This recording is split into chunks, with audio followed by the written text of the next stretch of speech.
Pluto. You feel? I'm on that big Pluto too, shawty. I'm on that big Pluto with you. Big Pluto. Hey, what the? You did. Yeah, I looked at it. I told her, don't bring it into work no more though. New hire came to. I don't know. It's just something about that. Big Pluto being like, what the fuck? Slide down, Epic with the boot. You know he deep in fuck. Oh man. Big Pluto. Make sure this mic on.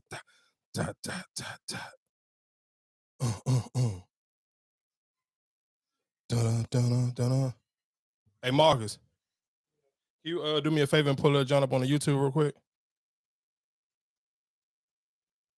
Somebody got to say it, and I'll be the bitch to say it. This whole concept of a man having to get a bitch the world and she ain't got to give him nothing but pussy has to be the most delusional shit that you hoes ever came up with in your motherfucking life. You want him to come in paying bills, but bitch, if he asked you to pay his bills, you wouldn't do it. You want him to spend all his money on you, out to eat, blood, game night, date nights, and all this other shit. But the moment this man asks you to pay for something, bitch, you're offended. Let's get one even fucking better, bitch. You want this man to love you in a way that you damn sure ain't gonna love yourself. You want him to appreciate you in a way that you ain't gonna appreciate him nor your fucking self. Bitch, you have no boundaries, no standards, and the standards and boundaries you set for your motherfucking self is too high for you to even function, bitch. You're setting them at a rate of a bitch who have accomplished some shit in life, who deserve that shit. You think you her. You watching the bitches on Instagram thinking you her. So you approaching your caliber of men as if they're their caliber of men, and you wonder why you getting the ass end of the stick, bitch.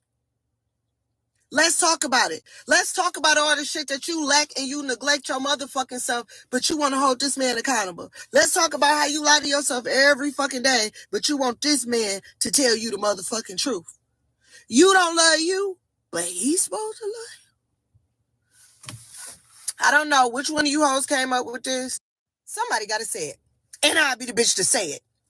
This whole concept of a man having to get a bitch the world and she ain't got to give him nothing but pussy has to be the most delusional shit that you hoes ever came up with in your motherfucking life. You want him to come in paying bills, but bitch, if he asked you to pay his bills, you wouldn't do it. You want him to spend all his money on you, out to eat, blood, game night, date nights, and all this other shit. But the moment this man asks you to pay for something, bitch, you're offended. What the hell? Let's get one even fucking better, bitch. You want this man? All right, I just had to do a test to make sure the mics was clear, make sure the YouTube sound was on point. But let's get right to it, like TCB used to do it.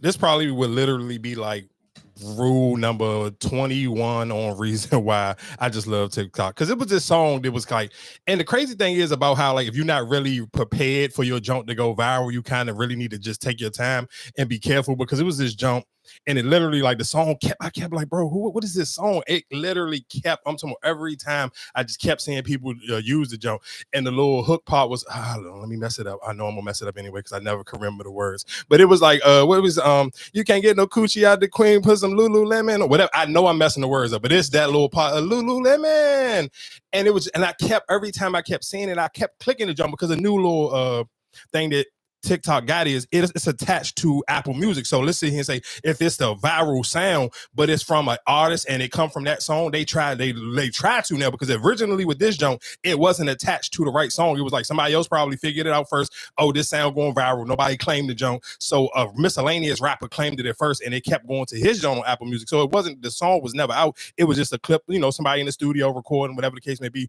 People ate it up, because I think one of the first like celebrities that kind of used it, of course, was Lotto, because I believe these two young ladies are from Atlanta, and this is literally like their only song, because of course after, you know, you put out a song with Apple Music, you go to the page to see, oh, what else is out of the jump. So I went to go look and see what else they got, because I like the jump. The song catchy, it's stupid. It reminds you of like it reminds you of the female version of OJ the Juice Man and Gucci Man. So it was kind of like, man, the song was just so catchy and it's so dumb. So it was just like, I was happy when I found out that they actually put it out this weekend. But like I said, I'm just gonna play this little clip of TikTok, because that's why I'm always staying firm on how much I love TikTok, because you could just randomly stumble across so much catchy music. Like I ain't even about to sit here and say, oh, so much good music. I just want to say so much catchy music, like music that you can just actually enjoy and just make you laugh and kind of just play a lot, probably for a whole weekend. It might not even last you nothing but 2 weeks, but for them 2 weeks, this gonna be your favorite song.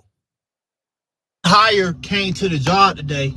You know, normally we listen to music, we listen to country music. We just be vibing, you feel normally. But they let her play music today, the new hire. She put on that what's it called? That wham wham. I heard that Big Pluto, like what the you feel me? I heard it took everything, give me that to turn up in there. You feel I'm at work. You feel I'm at work. I'm trying to keep it cool. You know how we do at work. I seen her later that day though. In the break room, I said a la la la. I just looked at her just like that. A la la la. Wham wham. Just wham wham. You feel me? Like I had to keep it cool though. I had to keep it cool. I let her know I was on that though. You feel me? I'm on that Big Pluto too, shawty. I'm on that Big Pluto with you. Big Pluto, and what the you feel me? And I looked at her, I told her, don't bring it into work no more though. New hire. I don't know, it's just something about that. Big Pluto being like, what the fuck? Slide down, happy with the poop. You know he deep in fuck. Oh, man. You can't get no coochie out the queen. Put some Lululemon. You know, I'm not gonna lie, that song crack like hell. It's called Wham Wham. And again, like, and I think it, of course, it just to me lets you know how Atlanta and just how much influence the future has just on this new generation. For this girl to call herself Big Pluto, and I'm sure probably throw a lot of people off because I seen people in the comment section when I believe what was it, the neighborhood talk picked it up, and it was like, I thought the only Pluto was Future. I mean, of course, and sometimes you kind of gotta understand you are just getting old, and that is one of the things where I think realistically, sometimes I'll say this all the time on here. A lot of people just don't never want to be honest with themselves and realize like, hey, I'm getting old. I'm not really keeping up with the young people, especially if you older and you're not on TikTok. Like if you old and your go-to social media is Instagram, and I think realistically, like how people in their 40s used to joke, like when you were in your 30s, like let's say if you just like if you in your late 30s or mid 30s, the same way you used to joke about the people that be on Facebook, that generation now is the generation to be on Instagram. So the people who be on TikTok be looking at the Instagram people like, oh, y'all old and y'all washed. Like when they get to Instagram, it's kind of like it's already over. So it's kind of just like I just love how that kind of goes along. And then real quick, just one more other thing on TikTok, man, shout outs to all the people who are, especially artists, who using their brain to kind of figure out, like it's a new trend. It's called what is this junk called? It's LeBron and R&B or something like that. I don't know what it is, but it's literally like artists just turning, and it's just they doing it in a fun way. I don't think none of these songs are meant to be like real songs, but they making songs about LeBron James. It's an R&B version. And shout outs to Lizzo, because that was the way I first originally seen it. I seen him doing it, but that sometimes as a content creator or a music person, you kind of got to find clever ways to kind of be like, how can I consistently feed the algorithm, and then and maybe not necessarily though, because I don't think nobody, I wouldn't, for even just for how I learned about it from Lizzo, I would never think, okay, this is him being serious. Because I know what his real music sound like, but I'm not mad at an artist. I'm like, all right, well, how can, because most artists always kind of, they overthink how to keep their self-relevant via social media. How can I constantly stay on the algorithm? How can I constantly keep coming up with content? So I think a lot of people do bump their heads on how to create content. So to see that little thing, and then LeBron heard it. And that's one of those things where it's like, you kind of just got to be like, you kind of got to just keep shooting. Like, and it's literally just like, because you never know what may actually pick up. So for LeBron James, that actually a lady was interviewing him after, I forgot what game it was after. It was one, who they beat the other day. It was before the Warriors game, but she asked him like, hey, have you heard the new trend on social media where people are redoing the LeBron James, making R&B songs into LeBron James songs? And he was like, yeah, my son showed it to me. So it's just so cool that you kind of like, you can't never just don't box yourself in and kind of just become so old that you just tapped out via social media. And that will be like, to me, that's one of the, I always look at social media, like for my version of outside is just getting on social media, like literally spending hours on social media and just paying attention to what's going on, what's new, what's trendy. Unless you live in a city that's really kind of like super lit. Like if you live in Houston, actually go outside. You probably don't really need to be on social media for real. You can actually go outside and kind of, because that is like the go-to city right now where everybody's kind of just running to Houston. So if you don't live in Houston, I still probably would recommend, like, man, you probably need to really play social media a lot heavier, because I was having a debate on social media. Shout outs to Digital Thugs, and he just kept asking me like, do I think Doechii is hot? And I was like, all right, bro, I'm just to end our conversation. I'm gonna text some DJs and I'm gonna give you their response, because the thing that is just, again, I always sit here and say sometimes, and I was explaining to him, like, if you're gonna sit here and try to even push the culture one way, or you want to get people hip to music, you kind of got to be careful and not just take the opinions of the bigger people who may have bigger platforms than you just because they say, oh, Doechii, because I know realistically, even in the club, that's not what they playing. So I DM'd or text a few of my DJ friends like, hey, are y'all playing Doechii in the joint? They said no. I screenshotted the show. I'm like, bro, nobody playing this. Of course, if I'm just listening to the radio station and they telling me, oh, this is the hottest new person. Yeah, but then again, it's still, you still got to understand DJ, she don't make music to get played in the club. And then she don't really make music for social media like that. Like that Anxiety joint kind of just, it kind of got lucky because they attached it to the Will Smith joint. So it was kind of just like that little, you just got to kind of really actually find a way to get a good balance. And I think even I seen something that it was a joint where they were sitting here saying that they broke down on Spotify, a lot of artists' numbers was fake on it. And that's why I'm sitting here, because even when me and him was debating, he was sending me like some Doechii Spotify numbers compared to other female rappers. I'm like, bro, but what do that mean? Like, if you actually don't go outside and hear people listening to it, or even if you're outside, it's like for somebody like me, I use social media. Like, if I don't see a bunch of, this is a female rapper, if I don't see a bunch of women using her music when they're getting dressed or using their music when they're making reels, like, it kind of just like, I don't necessarily know if you can believe those numbers all the time. And you probably shouldn't, especially if you're trying to have your voice be influential in the culture. You can't allow numbers to dictate what you like, because it's just, I always say that it's like everything can't be defined by the numbers, to be honest. Like, sometimes like numbers can be very misleading. And I think for realistically, and I hate that we even live in a time where it's like, and I thought about this on my way here, I was like, how back in the day, like, let's just sit here and say when Nelly was selling a bunch of albums, I'm sure nobody was thinking like Nelly was the greatest rapper or the biggest rapper out. He sold a bunch of albums. Like, no, I don't think nobody can. Even for the Game, look at the Game. I found other thing with the Game first album. I want to say that don't. If it didn't go diamond, I think he at least sold like 5 million copies his first album. Niggas don't even talk about the Game. Like, think about just, that's why I sit here and say, like, when people mention the West Coast, or when people sit here and say, what's your top 20 rappers of all times? How many people have you actually heard say the Game? Like, you realistically may only hear somebody bring up the Game if I say, give me your top 20 rappers from the West Coast. But if I say, give me your top 20 in the last 10, give me your top 20 in the 2000s, I'm sure nobody gonna mention the Game. Yeah. You won't. If you give me your top 20 right now. I mean, Game will be in my top for West Coast, yes. Screw the West Coast. You might know what I'm saying. You said West 20. Coast. If I'm just saying, give me your top 20 for the 2000s. Just from 2000 to right now. I mean, that's a long time. That's what I'm saying. But what you saying in the West Coast for a West Coast rapper, he's a West Coast rapper. Yeah, I would put him up. If I make the conversation smaller, but if I make the conversation louder and wider, you wouldn't say he's a top 20 in the last 25 years. You wouldn't say the Game is a top 20 rapper. So that's my point, where I'm just saying, I think sometimes numbers can be just very deceiving, and we live in a generation where it's like that's what people want to use the numbers to push a point. Like, if we two people and we don't go outside and we really, and especially because I think that's how you have conversation. That's just like if we put it in the sports, when you say like Carmelo or Dwight Howard, no, they don't have championships, but are they Hall of Famers? Of course, both of them. But that's what I'm saying. Hall of Famers. But that's what I'm saying. But what do you go? Like I said, everybody have their shine or their moments. So I wouldn't sit here and say, well, nah, Game is not a top 20 rapper. He had his moments. But I'm saying now. I mean, I hear what you're saying, but if would you give me a top 20 of the last 25, even if you got to come back next week. Would you put Kanye in your what's name? Hell yeah. Off of his last. I'm just saying, like, I feel like a lot of stuff that people do kind of do, like even with Kanye, I feel like his last couple of projects and all that stuff he's been doing has like, all right, you don't even pay him no mind no more. But that don't mean he's still not a top 20 artist of the last 25 so years. What would take him, what would put Game out of the picture? Because like I said, if you say he has a classic album, the documentary, the first one is a classic, what would take him out of it then? I don't think one classic album could put you in a top 25. I mean, a top 20 conversation. If we're talking about, if you're not counting you're just going off of a album, but what about for somebody like Gucci? I don't think Gucci got a classic album, but I think Gucci may got like 3 classic mixtapes. So for me, Gucci will bump Game. That one project compared to your 3, that's what I'm saying.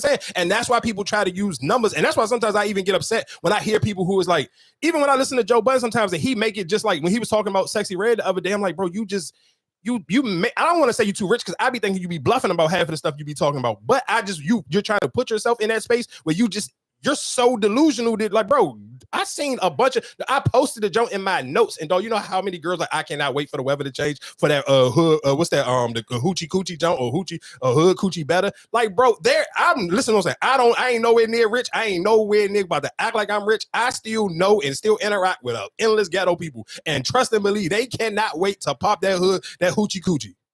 So that's just my point. It's just like sometimes when people just be talking just to be talking, it's like you can't eliminate the essence, and that's why I always see and say when we had these conversations. That's why sometimes I just miss like how when Go-Go was Go-Go because it was never no numbers. I can sit here and be like, oh, XIB got 1 million views on this joint, but I would know. I could not with a straight face tell somebody, oh, XIB was better than Backyard or Rare Essence because they don't got 1 million views on YouTube. Like what?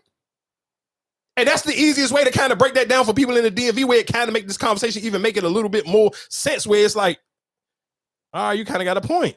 And that's just not what that's not what you're going to judge it off of. Even if you sit here and say, oh, off of mainstream, and I don't want to stay too long in this conversation, but it's just one of those things where it's like, even in our conversation, when me and him was talking, he was like, well, what about, because people think like outside, if we just going off of numbers, Logic would be the biggest rapper in the DMV. Yeah, and if Logic had to go do a show in the DMV, it wouldn't be nothing but a bunch of white people there. And I don't necessarily know if Logic could sell out the Capital One Arena, but he had a huge song before. But I know for a fact that I can ask the average person. Oh man, I'm not gonna lie to you. I'll bring that conversation in later. Man, it was a clip, man. Shout out to Sean from All Stars. I think he work at Dunbar now. Man, oh my God, he interviewed these kids. The only reason why I ain't played the clip because he kept playing the song after it, but he was going to the kids at Dunbar and was asking them. That was the one when they know. They did not know while they was on no But hands. see, that's what I'm saying. But that's what I'm saying. But when you say I don't know about you. And I don't think you, like I said, you haven't been in a club in a God knows how long. And that's why when you say, like, is it like, I've been past clubs, and even like when I taking the kids to Sky Zone and the music that they're playing in Sky Zone, because it's a DJ in there during the Glow Nights, and they playing the song, you know what I'm saying? Like they play those songs. So that's why I'm saying, when you say that, like, what is not, you know what I'm saying? Like, oh, is it really popping? Like you send off of social media, but I feel like for everybody who's listening or hearing that Doechii song, that Anxiety, you know what I'm saying? Like, I'm not saying like it's not. Yeah, I don't think, but you still wouldn't compare that to nothing. You couldn't compare that to Nothing Sexy Red and dropped in the last however many years. You wouldn't compare that Doechii song. You wouldn't sit here and say that you would sit here and think, if I go sit here and go get a group of girls from, let's go to 15 to 35, and I sit here and say, them last two Doechii songs, the last two Sexy Red songs, the Bruno Mars and this Hoochie Coochie one, that Anxiety joint. Yeah, but you saying the last two, but what about the other 5? But that's what I'm saying. But we only comparing the last two. We compare her last song and those last two that she didn't put out. I'm a guarantee you more women will fuck with that Hoochie Coochie than that Anxiety. I don't know about that. I mean, it depends on the group of women you ask. In that video I sent y'all last week of U Street, you think them women, it was a bunch of girls with their ass hanging out, brawling. You think they listening to Doechii, or they thinking they listening to Sexy Red Hoochie Coochie? You seen that video I sent you last week, Erica? Yes. Oh, that was from U Street? Yes. So what you think they was listening to? I seen the video before, but I didn't. They listening to Sexy Red. Thank you. That's my point. And there was 30 bitches brawling. Like, that's why I be like, I don't know what you be trying. Like, but no, I'm just saying. But no, it don't matter. Listen what you're saying, right? But would you talk to those? It don't matter. They outside though. But they outside. But listen, what you saying? They outside. But would you attach yourself to them? I don't care. That's not what I'm talking. When we talk about music, we not talking about dating preferences. We talking about. But that is. That's what you. But that's what you. Yeah, that's not what you're attracted to. That's not what you about to sit here and. I don't care. If a girl, if you get in the car, if you a DJ, you would lose your job if you only playing music the women you trying to date. You gotta sit here. Perfect example. And this again, I remember when I forgot what me and Rez was talking about, but I asked him about No Kid, and I'm like, do No Kid ring off in the club? And he like, bro, I ain't gonna lie to you. If I was DJing at Tony parties, I could play No Kid, but the jumps that I'm in the hood, they ain't trying to hear that shit. So it's just, that's what I'm saying here. So but that still make it, but that song still rings off, right? But that's my point. But you have to understand the audience too, and that's why even when you're talking about music, you have to understand the audience that you talk to. You can't sit here and just completely sit here and try to make it like Sexy Red ain't still a thing because she don't cater to an audience that, oh, that's not the type of woman I want to go out on a date. Yeah, I want to go to a 5-star. Yeah, I wouldn't go to a 5-star restaurant with a broad that's brawling in the middle of U Street. But I'm not about to sit here and say, because then now you're being very stereotypical if we sit here and say, oh, I'm not going to sit here and I wouldn't go out on a date with a broad who listens to Sexy Red. Because that's a lie. Because I probably have to show you a fucking woman that you be like, damn, she worked a good ass job, but she still put you in that close friends and she go crazy to the Sexy Red. But wouldn't you be putting but what I'm saying is you like, the way when I'm hearing you saying is like, all right, well, it's not really that. Like the song is still catchy to other people, but just because it might not be catchy in the hood, it's still catchy. It's still no, you're missing my point. I'm not sitting here saying a song is not. I'm not even sitting here saying that Doechii song not catchy, but I'm still not putting her. She has not put up enough music again. And that's why I want to really go back on that conversation, because we had the conversation like a couple of weeks ago. She still hasn't done enough to put herself in the conversation with the big four. She has not done enough to sit here and put her in that conversation. That's all I'm saying. I'm not sitting here saying, I'm not trying to even knock the song. I'm just sitting here saying is. So that's what I thought you was trying to say. The song's the song's not hitting. No. I'm not saying they're not hitting. I'm just saying she has not done enough to actually make where you can sit here and say, oh, if I'm DJing for a bunch of women, I gotta play some Doechii. Like if you don't play no Doechii, nobody gonna be mad. Like I guarantee you, if you DJ in a party from, let's just sit here and say the ages is from 18 to fucking 40. I guarantee you more women to get mad if you go the whole night and don't play Nicki Minaj Piggy Bank junk. And that's that's a throwback club junk. If you don't play that before you play any Doechii, and that's my point, but she hasn't not crossed over to that part. And we talking about hit, and I hate when people try to erase that part of the culture, because that shit still matter. People still go to the clubs. People still be on social media, and still, even if you don't go to the clubs, even when I talk about those when people be in the gym and they be having those classes, they listening to music. They're playing a certain type of music. Sexy Red still get a bunch of bump. Glorilla still, Lotto, all of them still get a lot of bump in those classes too. Those classes count. So that's just like you sitting here saying, oh, the Peloton class don't count neither no more. Those people, somebody made that list to play that music. When the DJs is DJing those huge exercising classes, when they be jumping on the bricks, like pay attention to the music they listen to. And that's why I sit here and say, you don't have to necessarily go outside to pay attention to people. You just have to pay attention to enough environments. And most people who don't go outside, you don't even pay attention to people enough to sit here and have a real opinion on what's hot and what's not, because you're not even paying attention to the people. So that'd be my only thing with that. And again, that's we can get into another conversation. I do want real quick. Did you finish that junk on Amazon, the Tyler Perry junk? Beauty in the Black. Is it? No, not Beauty in the Black. The movie junk that was on Amazon Prime. What was it? It started with a D. I can't remember the name of it. Oh yeah, I finished it. People was dragging it when they said that was his best movie ever, but it was completely different from a Tyler Perry junk. Yeah, it was. What was the name of it again? I cannot remember. It was something started with a D. Duplicity. It was Duplicity. That's what it was. It started off good, but the end of it was kind of like, yeah, it was OD. It was OD. Yeah. Like that was one of them jobs. Like towards the end, it was like, all right, this is a Tyler Perry movie. He did too much. Like for the lady that was like literally like, bro, did that strong? Like for people, I hope y'all seen it by now, because the movie that been out for almost like 2 or 3 weeks now. Dog, when they threw that lady in out of the boat at the end of the jump with the chains attached to her arm or her leg, I couldn't even see where it was wrapped up to. But for her to be able to break herself out, dog, and that chain was thick as hell, I'm like, come on, dog. And she underwater. Like I don't even feel like you could break that. I don't feel like I can break that chain. As thick as that chain look, and she was underwater doing. I'm like, come on, dog. What the hell is going on? Like, man, all right, but it started off good. No, it started off amazing. It was on point. And let's be clear, even the way the plot thickened towards the end, when they like it probably, to me, it was good. And to the point where they got into when they kidnapped the lawyer lady and put her in the van, and then they was explaining how the dude that ended up getting killed was was dating the other police officer's girlfriend. Yeah. So that when that part, I was like, oh, that's kind of fire, because it threw you for a complete loop, because the white dude did kill the dude, but he the one who kind of set the play up for the whole thing. And the friend, her best friend. Yeah, that was crazy. Because you know what? It was so crazy when that person originally called the I knew something was up. No, whoever originally called that old lady and was like, hey, somebody, whatever the case may be, in the backyard or behind your house. When I tried to catch the voice. No, I mean, you couldn't catch the voice, but you knew it was weird because she didn't know who they were. They didn't even kind of say, hey, I'm your neighbor next door. You know, you kind of knew something was up. So when it kept going, I kind of figured, okay, it had to be the best friend. Yeah, so for 80% of that movie, it was a good job. Like, I'm not gonna lie to you. For 80, I'm gonna say 80% of that movie, it was a good movie. Like 80% of that movie, you probably wouldn't sit here even know it was a Tyler Perry movie. Like that's how good, to me, that's how good it was. And I'm not gonna lie to you. Shout out to what's my man, the light skinned nigga from P Valley. Bro, he may be literally like, sometimes I know people be like, we like to sit here and say women who get picked for jobs just because they look good. He literally only get them roles because he's a good looking man, though. Paul's no homo. What's name? He's not a bad actor. He ain't a bad actor, but he ain't a great actor neither. No, Tyler Perry people are. The model chick. Yeah. Miracle Watts, her baby father. Like he cool, but it's just like I'm gonna tell you how sometimes And I never understood this when people used to like be so hard on people from like the 50 Cent shows. It's easy for him to hide how bad of an actor he is when he's around other good actors. So this one was kind of like a lot of these people they not making good. So it's easier for him to sit here and play on Harlem and you don't realize how bad he is because everybody else around him is great. But I mean, would you? Because to me, he's just like another Shamar Moore or anything like that. Don't be disrespectful to Shamar you Moore. talking about coming up? I don't. Yes, he is. Coming up. Moore's not the best actor. Yeah, coming up. That's what I'm saying. Because of his looks, he ain't had no. What you talking about? A great actor? He might be a better actor than Shamar Moore. Like you look y'all at being disrespectful. No, I can't remember you, no Shamar Moore Jones on the top of my head, so I can't really debate y'all. But I do just feel like that's. But look at all the Tyler Perry joints he did.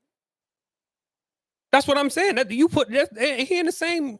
That's in the same boat. He a better actor than Shamar Moore. And that's her saying it. Man, I can't listen to because off the top of my head, you know, I'm not saying he's a bad actor, but he ain't as much shit I done seen him in recently. He ain't good enough actor for him to be in as much stuff as I see. But he's in it. But listen to what you're saying. He's in for it him to be in it, Jones, and what's my man Omari Hardwick not to be in nothing, dog? No. But you gotta think about it. The roles that Omari Hardwick played before that. He's been in a whole bunch of stuff outside of Power. He hasn't and you ain't nobody pay him no mind. Yeah, he ain't been in nothing recently. Yes, he did that Netflix that he was with freaking Jennifer Lopez. I ain't watching no Jennifer Lopez shit, so that's why he didn't have no big ass role. He ain't.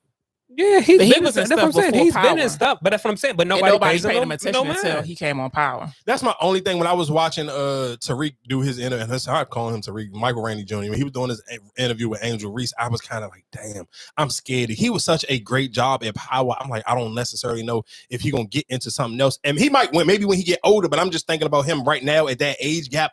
I'm trying to wonder, like, can he get into something else?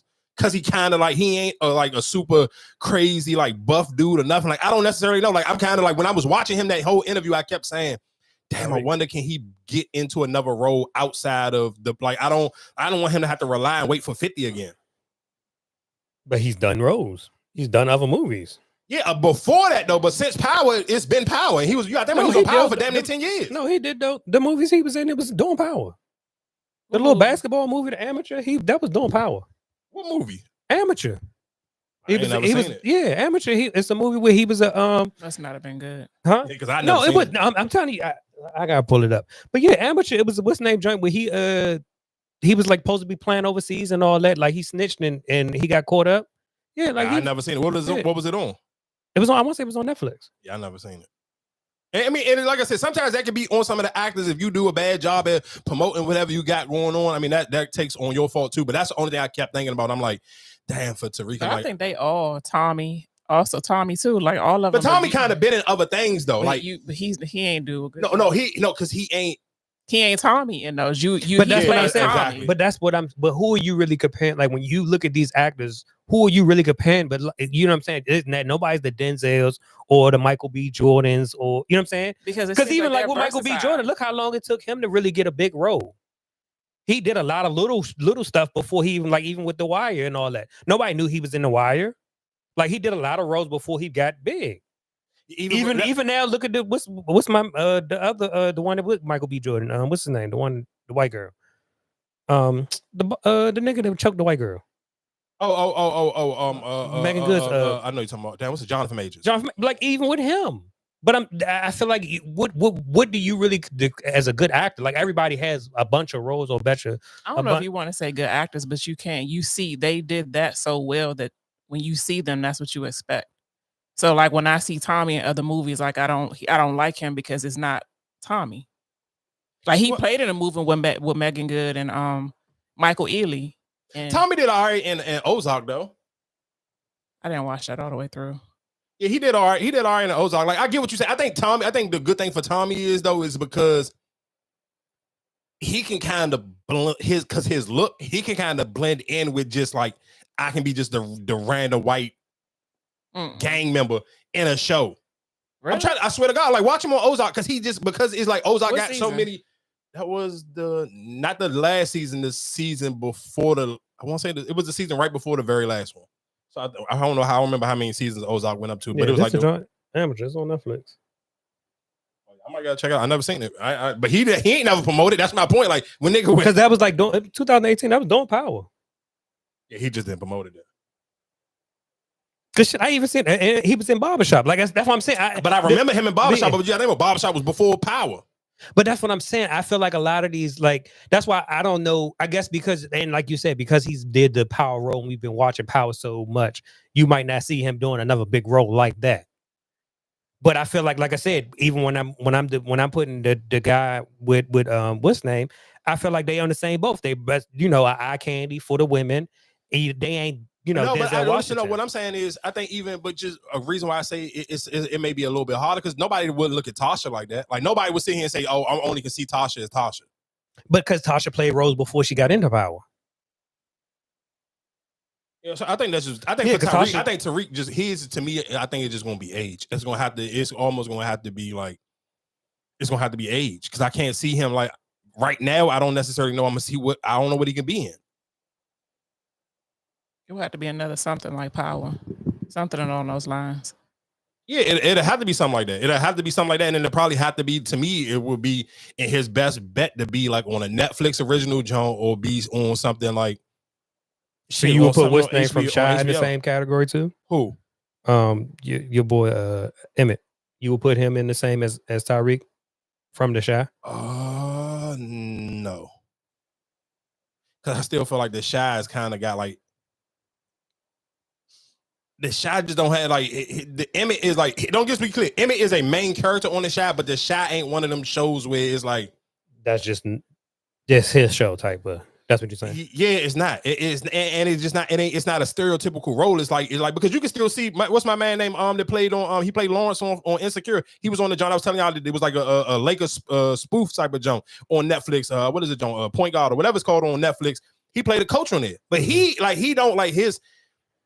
And the Insecure was a big show. He was a big part on that show, but I seen him play on other things where it just like some people it don't matter. Or like what's the dark skin nigga Kofi? Like he can play in endless stuff. Where it's like certain shows don't kind of like pigeonhole people into those boxes where you can kind of just do you. Like I don't think sometimes it just depends on some of them shows. I think some of them shows and those characters just be too iconic where it's gonna be hard for people to kind of see you as something else. Like Carlton from the Fresh Prince. It never was in nothing else. Or Theo from Cosby Show, like that's what you see them as. No, because Theo didn't. Because he did some shows. He had did a show like with Malcolm and Eddie, but like then he did them doctor shows. He's still Theo. That's what I'm saying. Sometimes you can get you one of them big iconic roles, bro. And them Jones hard to shake.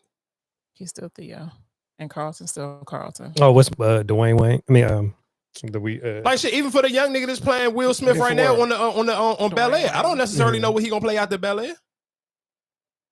I think he might have more. He might have more opportunities. I could see him playing the other things.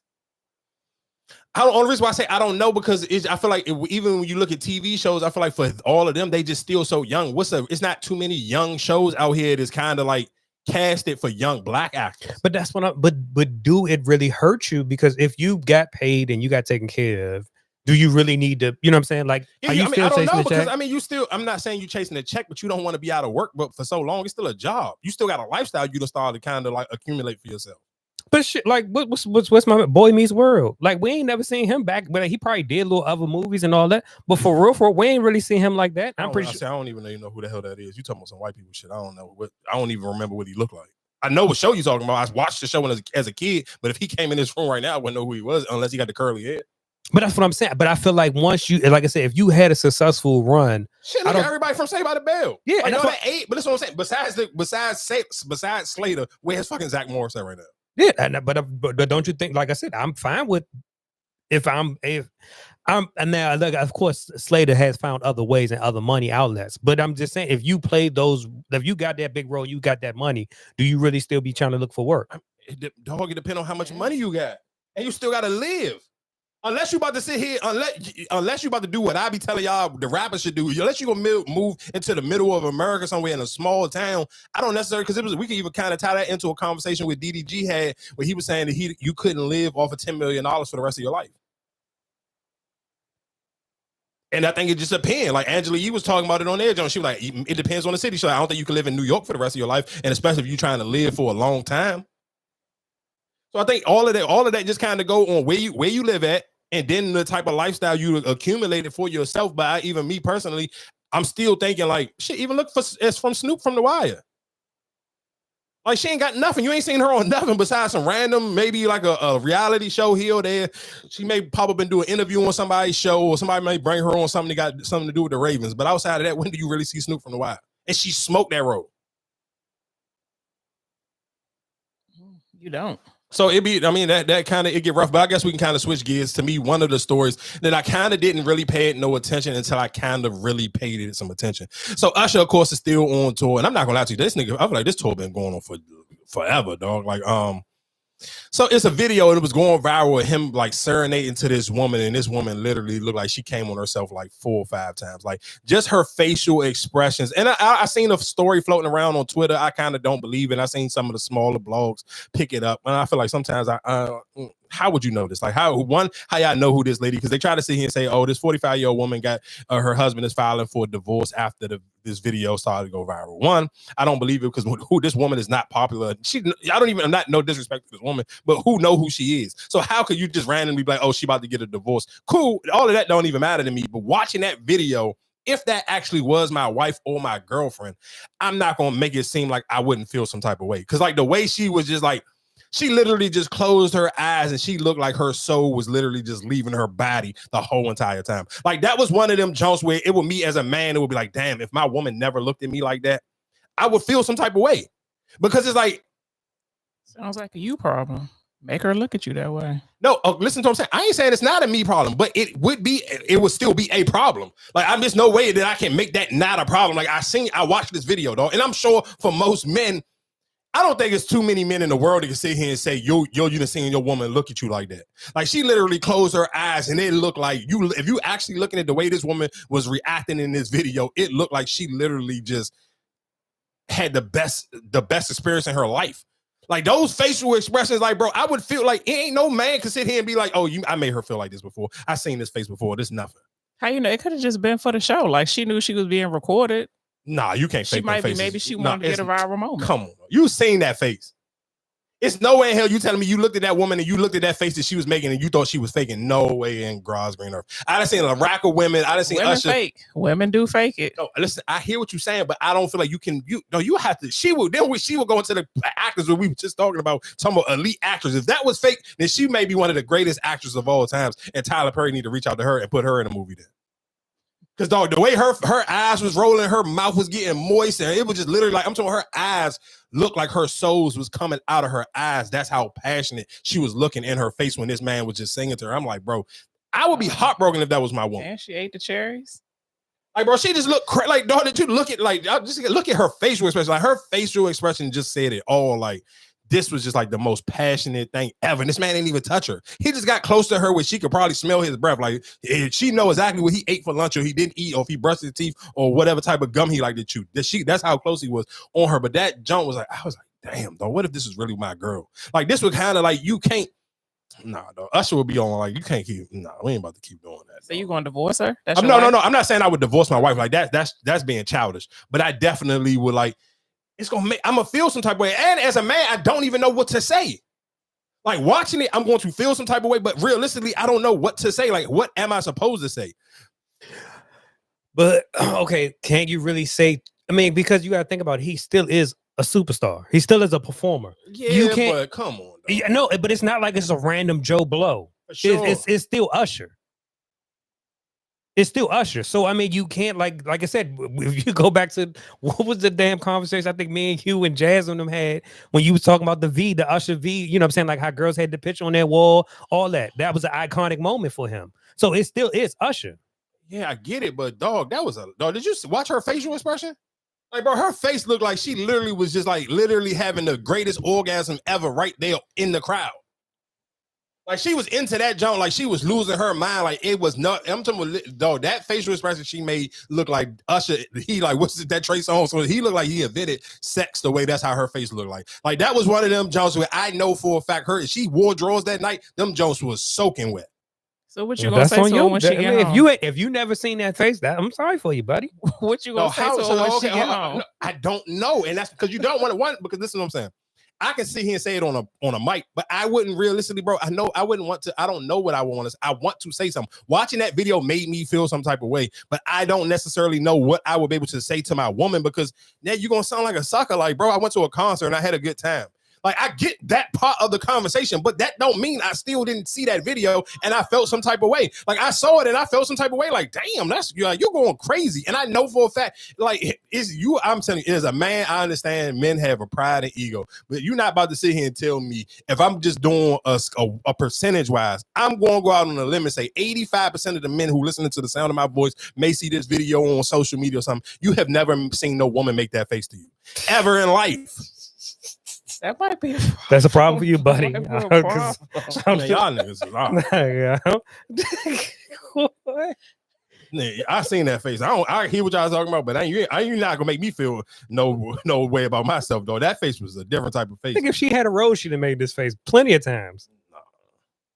I hear you. I don't believe it though. Sorry. What the hell? What the hell? What the hell? What the hell Beyonce? What the hell on? What the hell Mary? What the hell Virgin? What the hell Grande? What the hell Tyrant? What the hell Tyrant? What the hell Tyrant? What the hell Grande? What the hell? What the hell? What the hell? What the hell Beyonce? What the hell on? What the hell Mary? What the hell Virgin? What the And that be my part. No, I like that. No, but listen, because I almost turned that shit off when I was playing the game and that shit came on. I said, "What the fuck is this shit?" I said, "I know it's not that song." But listen, guess what I'm saying though. But that's my point of what I'm saying is about the difference between when we talking about songs that have like a different type of impact. Where you're not gonna be able to judge this. Like that song ain't a #1 song on the Billboard charts right now. But you're not about to tell me that this song don't got social media in a chokehold right now. And that's my point. Is like how you can't eliminate one. You can't sit here and say that's almost just like again going just to kind of like revamp that conversation a little bit, but that would almost be like, oh, somebody got the greatest mixtape ever, but it's like the ringtone era. I can't even sit here and say the ringtone because you can't. I mean, if you're not on social media, you may miss this. Like you may not know that that's how crazy this song going right now. No, but that's because what I'm saying. It may not show up on the chart. So that's what I'm saying. When you hear people say, "Oh, like it ain't no song, it ain't no hit, it ain't no rap songs right now even going crazy," but that's a lie because this is a rap song and it's going crazy right now. But that's what I'm saying. I'm saying like how the ringtone era was like. Certain songs, like certain people had certain ringtones, and it's like you probably wouldn't listen to that as a song, but because it's the ringtone, you got that. Oh, I love this part or the ring. You know what I'm saying? That's why I feel like with the social media, it's kind of the same thing. I mean, I guess kind of. Real quick, I'm not gonna lie to you. I'm gonna sound like a hypocrite because I'm sure whatever I said about this young lady a couple weeks ago, maybe a month ago, I'm gonna throw it all the way out the window because I'm not gonna lie to you, bro. She got, oh my God, she said ball up top. Check me, whoever. I don't care. Put your best defender in front of me, and I'm going to the rack, and I'm giving them a 50 ball. Dog, Aisha Howard. People don't know who Aisha Howard is. That's Lil Baby Mama. That's Anthony Edwards' baby moms. Dog, and when I sit here and say she went absolutely crazy and read the whole entire goddamn social media. And that's what I'm telling you. She read niggas for so much filth. I said, oh, bro, you got it. It's no way. Like, whatever I said about you, I apologize, dog. I was not familiar with your game. I did not know that you was going to ask for the rock up top and you was going to go crazy like that. So I'm going to play this Aisha Howard junk. She had, she had fucking social media panties in a bunch. You want a man to tell you what to do with your body or not? Do you want the right or not? What happened?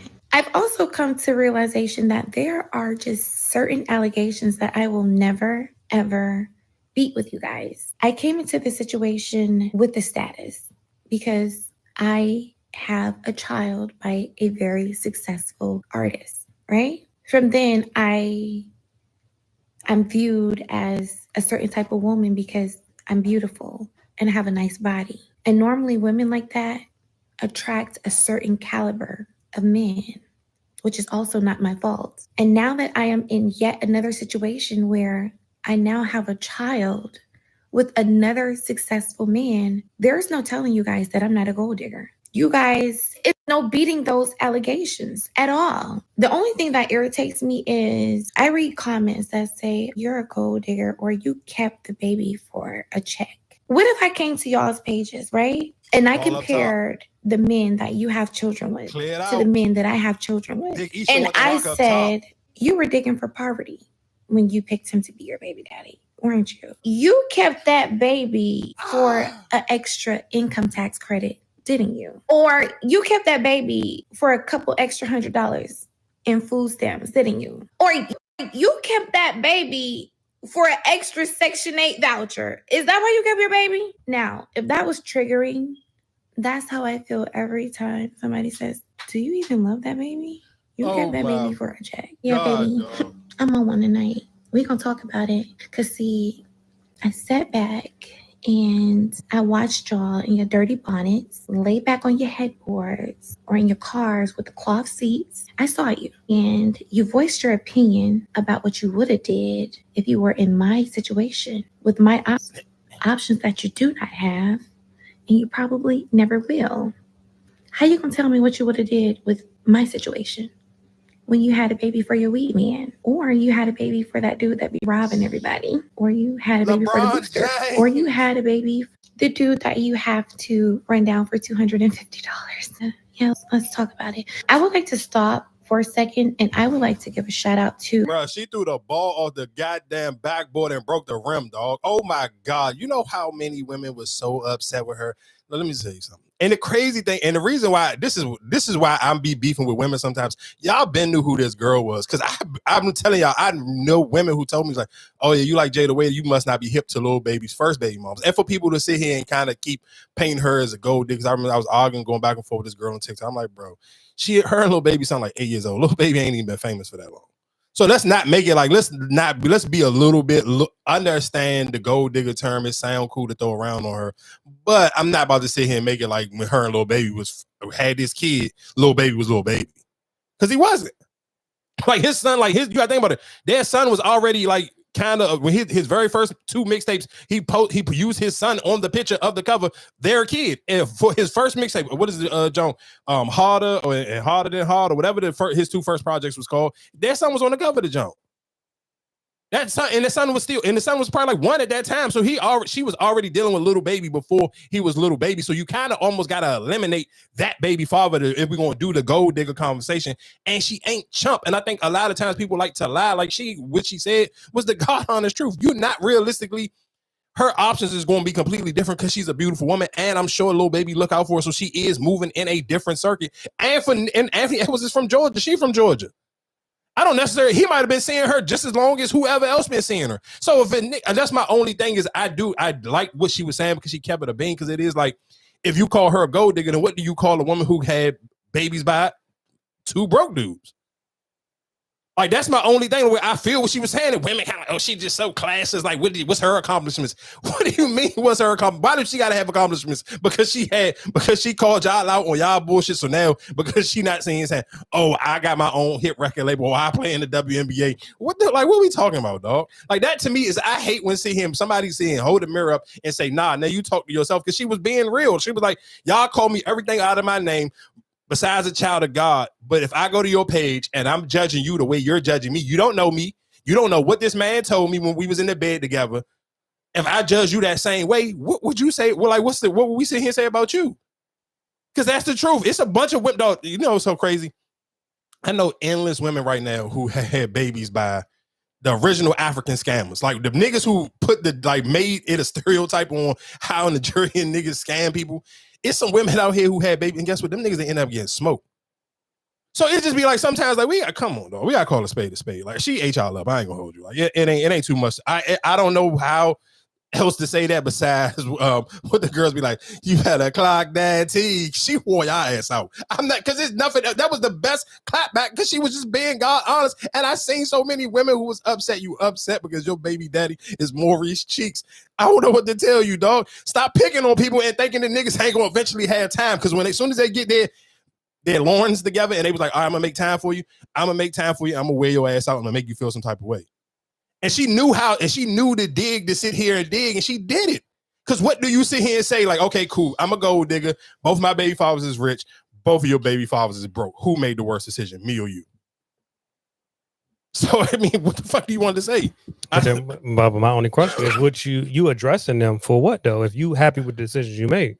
Because I feel like because you're not about to just keep popping shit. I don't know why we gotta have this conversation every week, niggas. Nobody's playing Martin Luther King on social media. You keep talking enough shit in my comments, I'm gonna make time for you eventually. It's gonna be one of them days when I sit here. I've been on the toilet all day. I've been strolling. All right, I got time. It's my social media. The same way you sit on your social media and you sitting here you're judging me and you saying whatever you want. Cool. I can be happy with my decision. And guess what I'm still going to do? I'm still going to sit here and call you out on your BS. What? I'm supposed to just let you say whatever you want? And the reason why she really even came out and saying something is because somebody came up with again, we talk about social media. I don't know how, and people just come up with hypotheticals or crazy stories from nowhere, and people just run with them. So the story was running around on social media that Anthony Edwards was going to pay just one lump sum for the whole 18 years. And I think it was supposed to be for like $1.5 million or $1.8 million. And he was just paying it flat out. He never had to pay child support ever again. So everybody was running around with that scenario. And that was the start of the conversation. He was like, bro, this is not even a true story. Like how did y'all come up with this story? And let's be clear, that made a good conversation piece, but I'm not mad at her because if I see everybody running around and coming up with hypotheticals and making a hot topic out of a story that's not true, I'm going to eventually say something. Nobody's about to sit here, I'm going to turn the other cheek all day long. It's not going to happen, though. Like, you still a human. You're going to eventually have your moment. Everybody had that moment. Like, I just don't, that's not everybody had that moment, but we got in this moment because of you, right? How? I mean, this was what you brought this to social media, right? What you mean? I bought what to social media? With the whole about he wasn't trying to be in the daughter life and all that, right? Didn't she bring that to social media? Yeah, but not this last story. No, but that's what I'm saying. But what I'm saying is you brought this to us, so now people are commenting or saying, "Oh, well, this is what you doing. You been a gold digger. You messing with." Like, if you didn't bring that to social media, nobody would have nothing to say to you, right? But I hear what you're saying, but I don't think even her point is it's cool if you can call me a gold digger, but what do I call you if both of your baby fathers is pop? Cool, I'm cool. She's basically saying, I'm cool. Call me a gold digger, but what are you? Who decisions is worse, mine or yours? Both of my baby fathers are very successful multimillionaires. Your baby father, you got to chase around for $250. Who made the worst decision, me or you? That's all she asking. That was the question she was asking. Cool, I'm cool with whatever narrative you want to paint for me. But if I go to your page and do the same thing, who made the worst decision? So, okay, so if you saying who made the worst decision, then you can't be mad if he don't want to be involved in the baby's life, right? I don't think she cared. But I thought that was the whole thing about, oh, that's not the only baby you have when he celebrated his daughter 1 year. Marcus, you know it's multiple girls, so you time. No, I don't know. That's what I'm saying. I'm telling you, it was multiple girls. He had 4 different baby moms. Oh, that's what I'm saying. I don't know, Mikey. That's what I'm trying to tell you. I don't pay attention to it. So what I'm saying, the only person I've heard is her name. So that's why I thought she was the one who said, "Oh, it's other kids that you have out here." That's who I thought was talking. No, another girl came out. And okay, said that's what I'm saying. I don't keep up with it. So that's what I'm saying. I don't know who was who. All right, well, cool. I told you, and she made time for it. So that's what I'm saying. So when you're saying that, oh, you got to chase your baby father around for $250 or whatever case, I made the right decision. But if he's saying he don't want to be dealing with her, okay, cool. He don't have to want to deal with her. But guess what? She's not gonna have to do. Chase Anthony Edwards around for $250. Okay. Yeah. I mean, I don't know what else to tell you. Like, I don't know what to tell you. Like, I get it. I understand people. Like, I get, like I said, everybody is okay with voicing their opinion on shit, but then you don't like, and when a person that you voicing your opinion give you back the same energy y'all been giving them. Like, you can't be mad. I can't be mad at her for that. Like, she been taking it. This story been floating around. Like I said, that little last pop put the cherry on the top, but this story has been floating around her and the Anthony Edwards thing for at least for the last 3 or 4 months. But damn near, I feel like almost for the whole NBA season, like you didn't heard this little story. So I'm sure she probably got tired of it. And I'm sure I'm tired of even talking about it because I was never talking about this girl before this. But again, like I said, you can't be mad at her for sitting here. I have a response, and her response hit a lot harder because guess what? She's telling the truth. A lot of women won't have access to sit here, even be able to come up with the scenario on what they would do with Anthony Edwards because Anthony Edwards wouldn't even look your way, or no other nigga in the NBA won't look your way. Like, bro, that's just the truth. Like, that's not. She didn't make that up out of thin air. It ain't like she hating. That's just the God honest truth, and we know that because you judge how these niggas like everybody be like, damn, why they all keep sharing the same girls, or damn, why all these niggas dating white women, or damn, why you won't fit none of these boxes. So, I mean, what can you, I don't know what else to tell you. You just kind of got to deal with the hard way. She had time. I ain't mad at her. Clear the ball up top. What else was going on? I guess while we talking about dating and we talking about celebrity relationship stuff, I'm not gonna lie to you. Shout outs to Kevin Gates, man. He is a sniper, dog. Shout out to Kevin Gates. You a real nigga, dog. And let me just clarify, because he not gonna go to the internet, and it's not even my business to be sharing, y'all. Oh no, this is the wrong girl. My bad. I was about to play that. That was my fault. I can still play. This is Trippie Redd. I'm tripping. It's not even my business. So I really shouldn't be saying nothing, but they were broken up already or taking a break or whatever. And then of course he wasn't loyal to her on that break.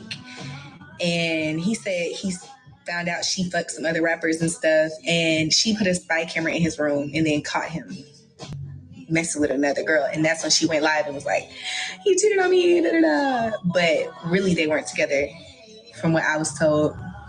A spy camera, y'all. A spy camera. She was. So my question to y'all is: do you feel like you should have to be in a relationship with somebody, or even be in a relationship with somebody that you have to feel like your instincts is telling you to put a sky camera in the bedroom? Do you feel like realistically you should even be in a relationship with somebody, especially even bringing a kid into the world with somebody that you feel like you got to do all that to?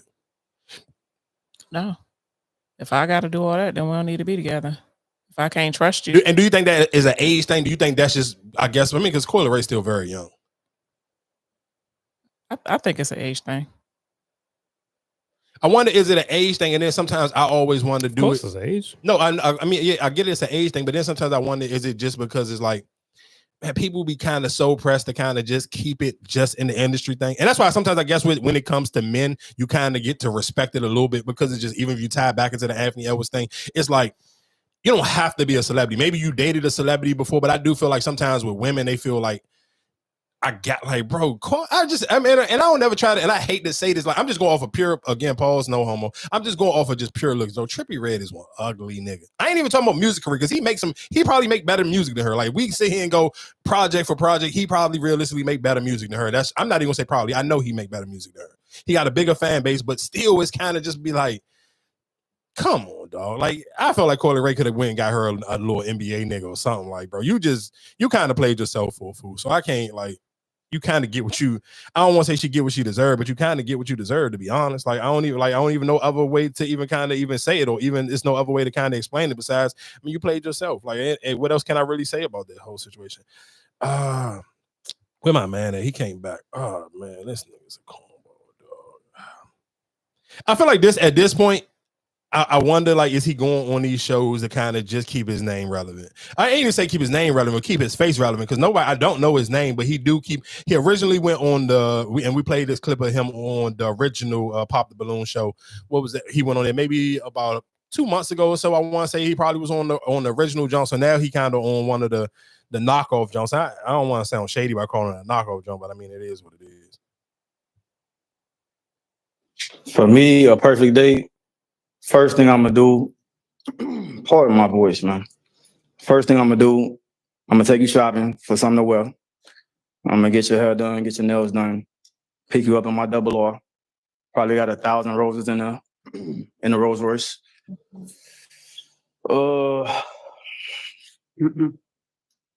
After that, I mean, shit, we gonna just go with the day. You know what I'm saying? Nah, for real. So we gonna just go with the day. That's if we in the city. If we not taking no trip, like I said, I'm pick you up, double R, roses, all that, the whole thing. You done got your hair done, nails done, you dressed to impress, whatever. We both looking good. We gonna go out to eat, fine dining. We might go to a club, and pop shit, have fun. And then after that, you know, we might just go get some massages or something like that. I think that's a perfect date. Okay. All right. So based off of that, we're gonna have you pop 2 balloons. Come on back up here to the front with me. Oh. Unless you wanna, you know who balloons you gonna pop already.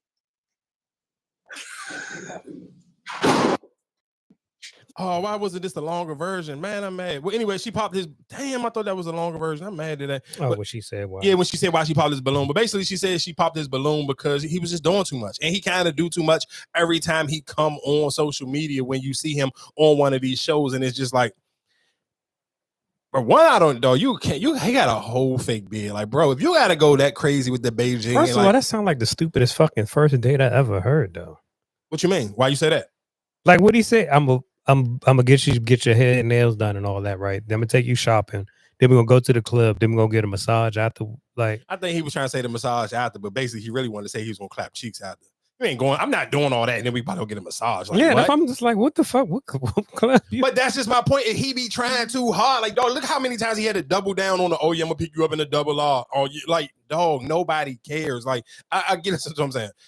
People really ain't go. I tell y'all, and I be really meaning this. I don't know if y'all be watching the news or really paying attention to what's going on in the world, though. But the world is getting more. If you watch, I don't even care. You ain't got to watch a bunch of news. You can just go look at whatever your favorite blog pages, bro. The world is getting extremely serious.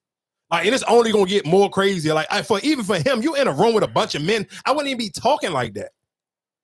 Like, the dog is, man. He probably don't have it. If he had it, then he wouldn't be on that show trying to find a date.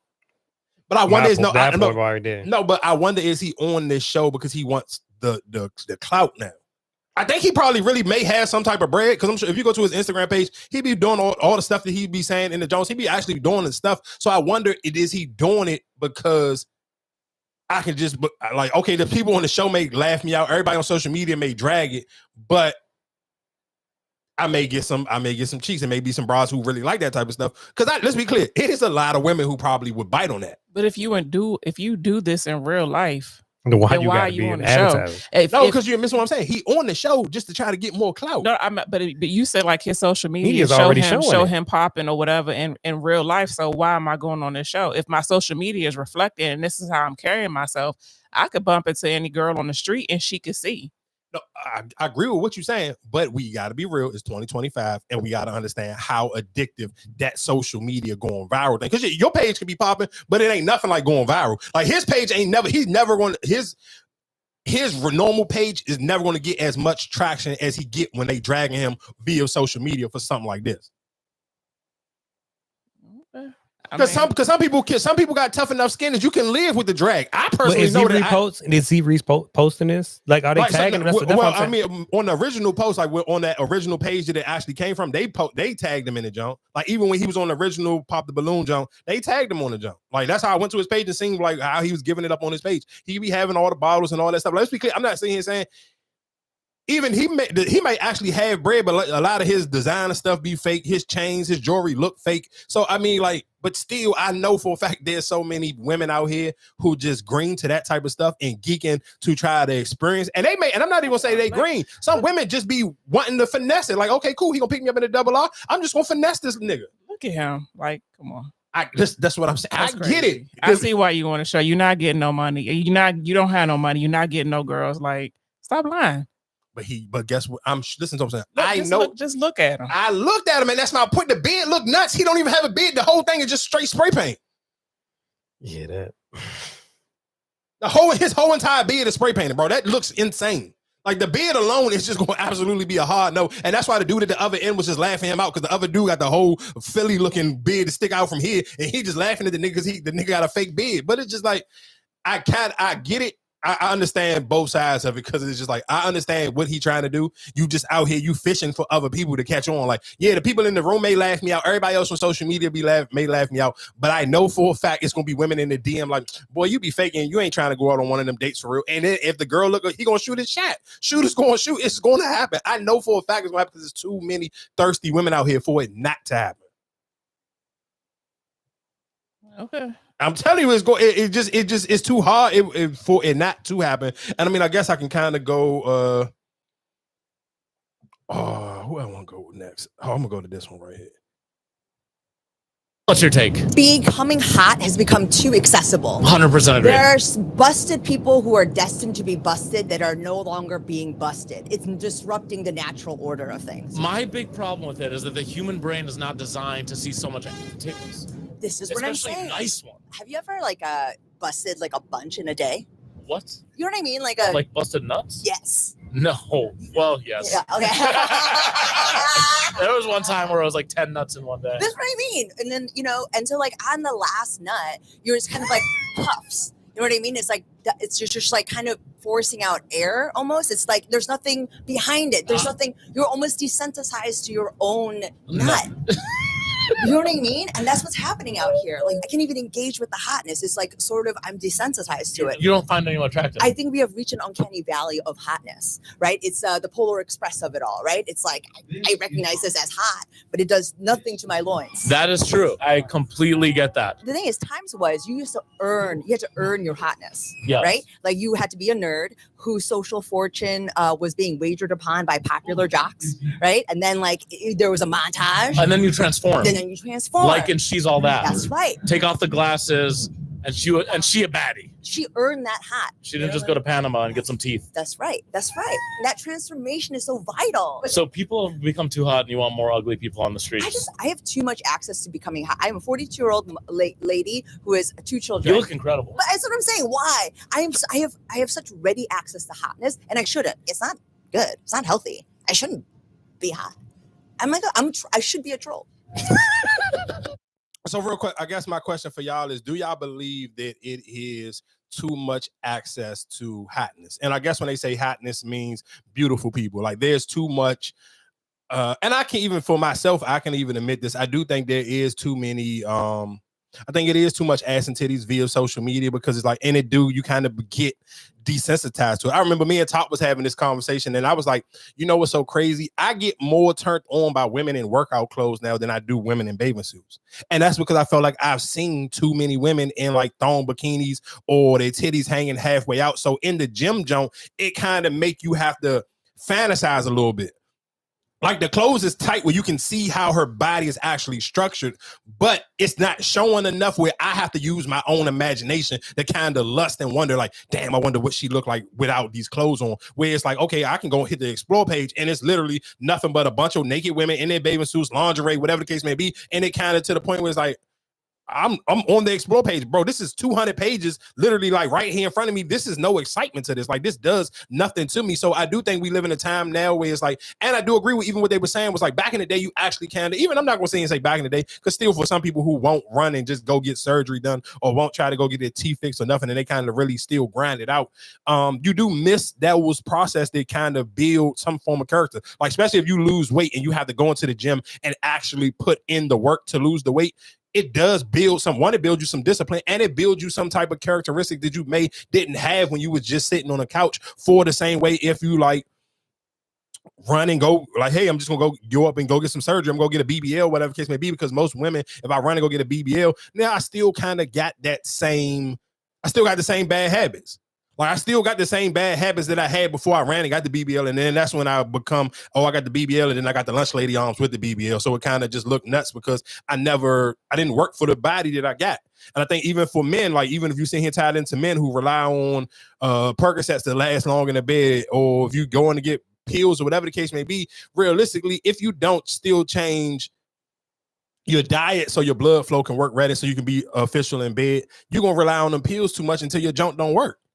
So it's kind of like I get what they were saying, but I definitely get that I do think sometimes on social media now is like, it's so funny when I seen this clip, I was like, dog, I literally just told Top this the other day. I'm like, bro, I really think the gym workout clothes do it more for me than the half naked bathing suit Jones, because like it just like I see it too much. Like and I've been seeing it too much for like the last 7 or 8 years. Like it's like you kind of like it's not even.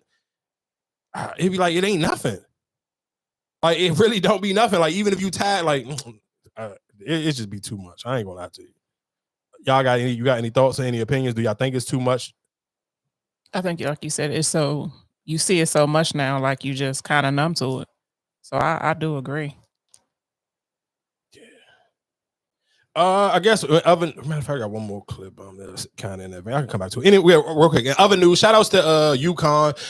Paige Beckers finally got to that final last game of the season to win the national championship in women's basketball. So shout outs to Paige. And Paige is one of those people that's kind of like, if you know her story or kind of found clips or heard different little people speaking on her, she's one of them type of people who you just kind of love her character, you love her personality, and you kind of just, even if you follow her via TikTok or any of those type of pages, especially TikTok, you kind of would just really just get to see like, bro, she's I don't want to say a kid, but she's a kid. Like she still do all the cool little TikTok dances, and she still kind of find like cool ways. I don't know if I can't remember if we talked about it last week, but one of her teammates was Muslim, and she was waking up and cooking breakfast for her during Ramadan, like before the daylight break. Like she was cooking for her teammate, waking her up and making sure that she ate before it was time for her to start her fast. Like just one of those type of stories. And then for her to even have like the crazy ACL injury. And I think two things will make this Paige story even a lot cooler. One, it lets you see that it can be it could be light at the end of the tunnel, even for Juju. Like both of them going realistically now have the same injury and will have to make that same fight back. And even her teammate from here, her teammate, what's her name? It's a Zizu Fraud. I can't remember how you pronounce her name, but the young lady, she won the MVP of the game today. Her jersey number is 35. She was cooking. She's from Arlington. So, and that's why I kind of wish she would have came out this year because, I mean, well, hopefully, I don't know, she might even win number 2, but hopefully if she would have went number 3, the Mystics could have picked her up and she could have kind of stayed home and played at home. Because I do think the Mystics realistically they got Shorty from that went to Riverdale, but it will be kind of cool if the Mystics could get Shorty because I think it just would be a good look to kind of have some DMV players on your actual team and kind of build around that for people who they already kind of maybe familiar with their game, familiar with their name. But again, going back to Paige, like Paige is just one of them people. Is like it's hard to dislike her. And I do shout outs to I seen a couple of NBA players. I was watching the John Eton Thomas. I forgot whatever his name. He used to play for the Wizards. Mm-hmm.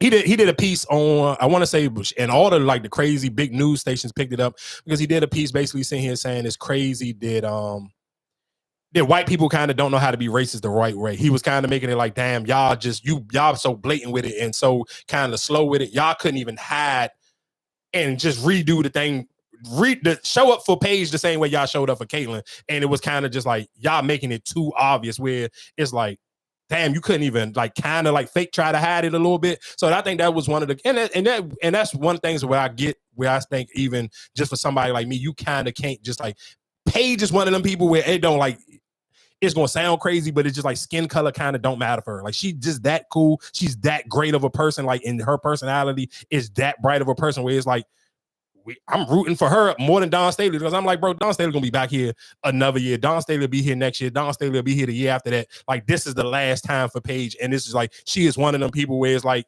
she kind of was carrying the women's basketball before it was the Angel Reese Caitlyn Clark moment, but she just didn't. They got to jump ahead of her because of injury, so it's kind of cool to see her be able to shake the injuries off, come back, and be at full throttle. I think that's probably why a lot of people probably looked over her or even really didn't get in that hype because UConn are known for putting out stars and UConn been a winning organization for years. For sure. So I feel like, it's just another UConn player. I feel that's probably how it's looked at as. Yeah, but I get that part, but I think it's still just like, it don't matter if you like that style of player, you still like that style of player. Like you can't make it like, perfect example, like even like if you was a Steph Curry fan, I wouldn't mind. If you told me you was a Caitlyn Clark fan, cool, I get it. It makes sense because those players have the same style. But you can't tell me you like Caitlyn Clark and you don't care about Paige at all. Like that kind of just don't make sense. They literally, and if we being honest, I would sit here realistically and tell you Paige is 100 times better because Paige don't care. She's not demanding the ball. Like she got it going on. She got it going on. She gonna click. She dropped 40. What was that? In the Elite 8. She dropped 40 in the Elite 8. But she took her foot off the gas the last 2 games. Allow her teammates to kind of do that. That's why I think that's the difference. And I think that's probably why a lot of people probably fell in love with Caitlyn more because like, all right, we don't even know who Owl is. She's just dragging that team. Like it wasn't, you know what I'm saying? Because she's on the UConn team, it's not like, oh my God, you know what I'm saying? Like I think it was just like more of the, oh damn, where did this team come from? You know what I'm saying? Like it wasn't that big of a, you know. So you saying you giving people a pass and feeling like it was an underdog story? Like they never heard of this school before? Yeah. Because like I said, I feel like Paige was always been, you know what I'm saying? Like I said, you on UConn, that UConn is a good team. I could get it for somebody like you who really know basketball, but I'm not going to get it. I'm not going to give everybody who jumped on the Caitlyn Clark bandwagon that type of pass.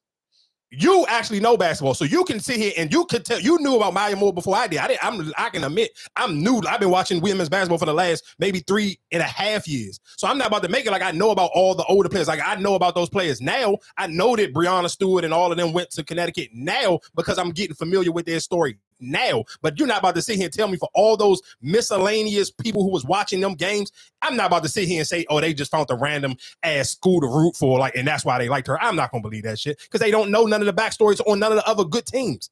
I'm sure it's endless people who don't know that UConn won. This their 12th jump. Their coach, this is his 12th championship he won. It's endless people who don't know that.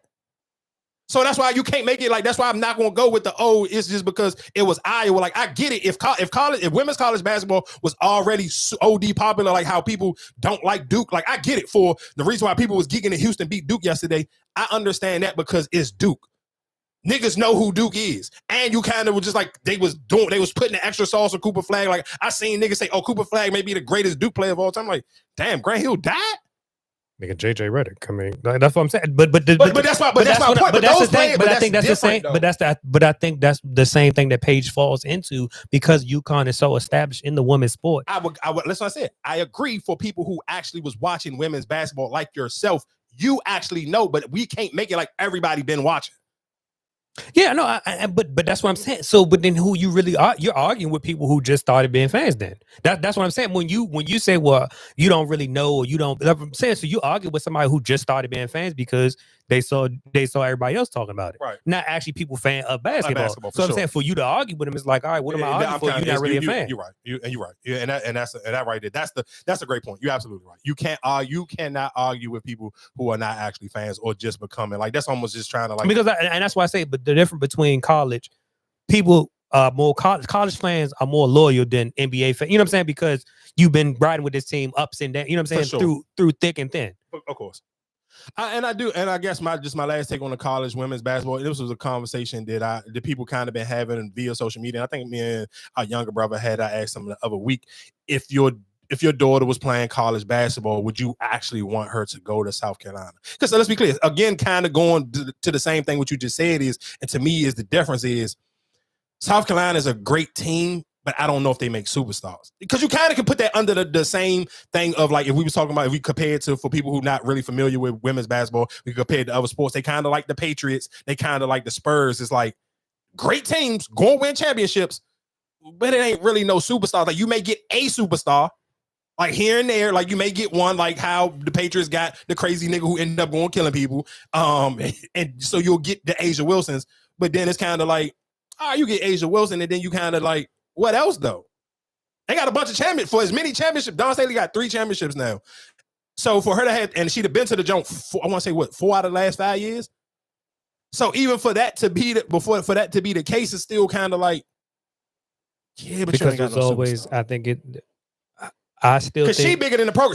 She's like old school. She like old school college sports where it's like Dawn Staley, like niggas, because the same way even with some of them Duke teams or some of them Connecticut teams is like, you here for the coach, it's not necessarily the player.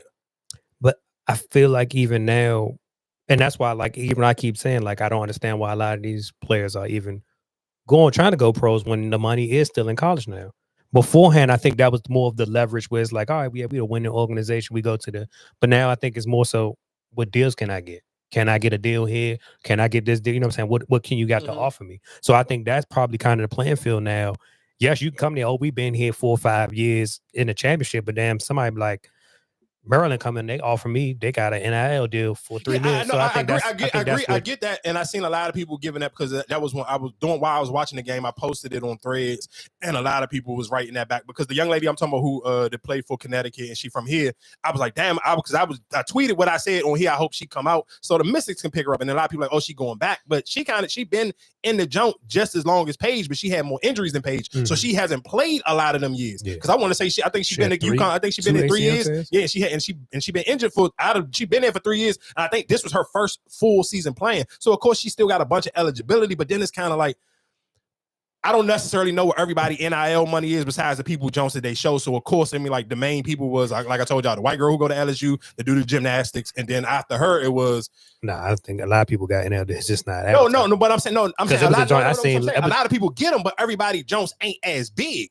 Yeah, but then that's why I say when I look at a lot of these things, I'm just saying why even like the dude from Maryland, I feel like you take another year in Maryland.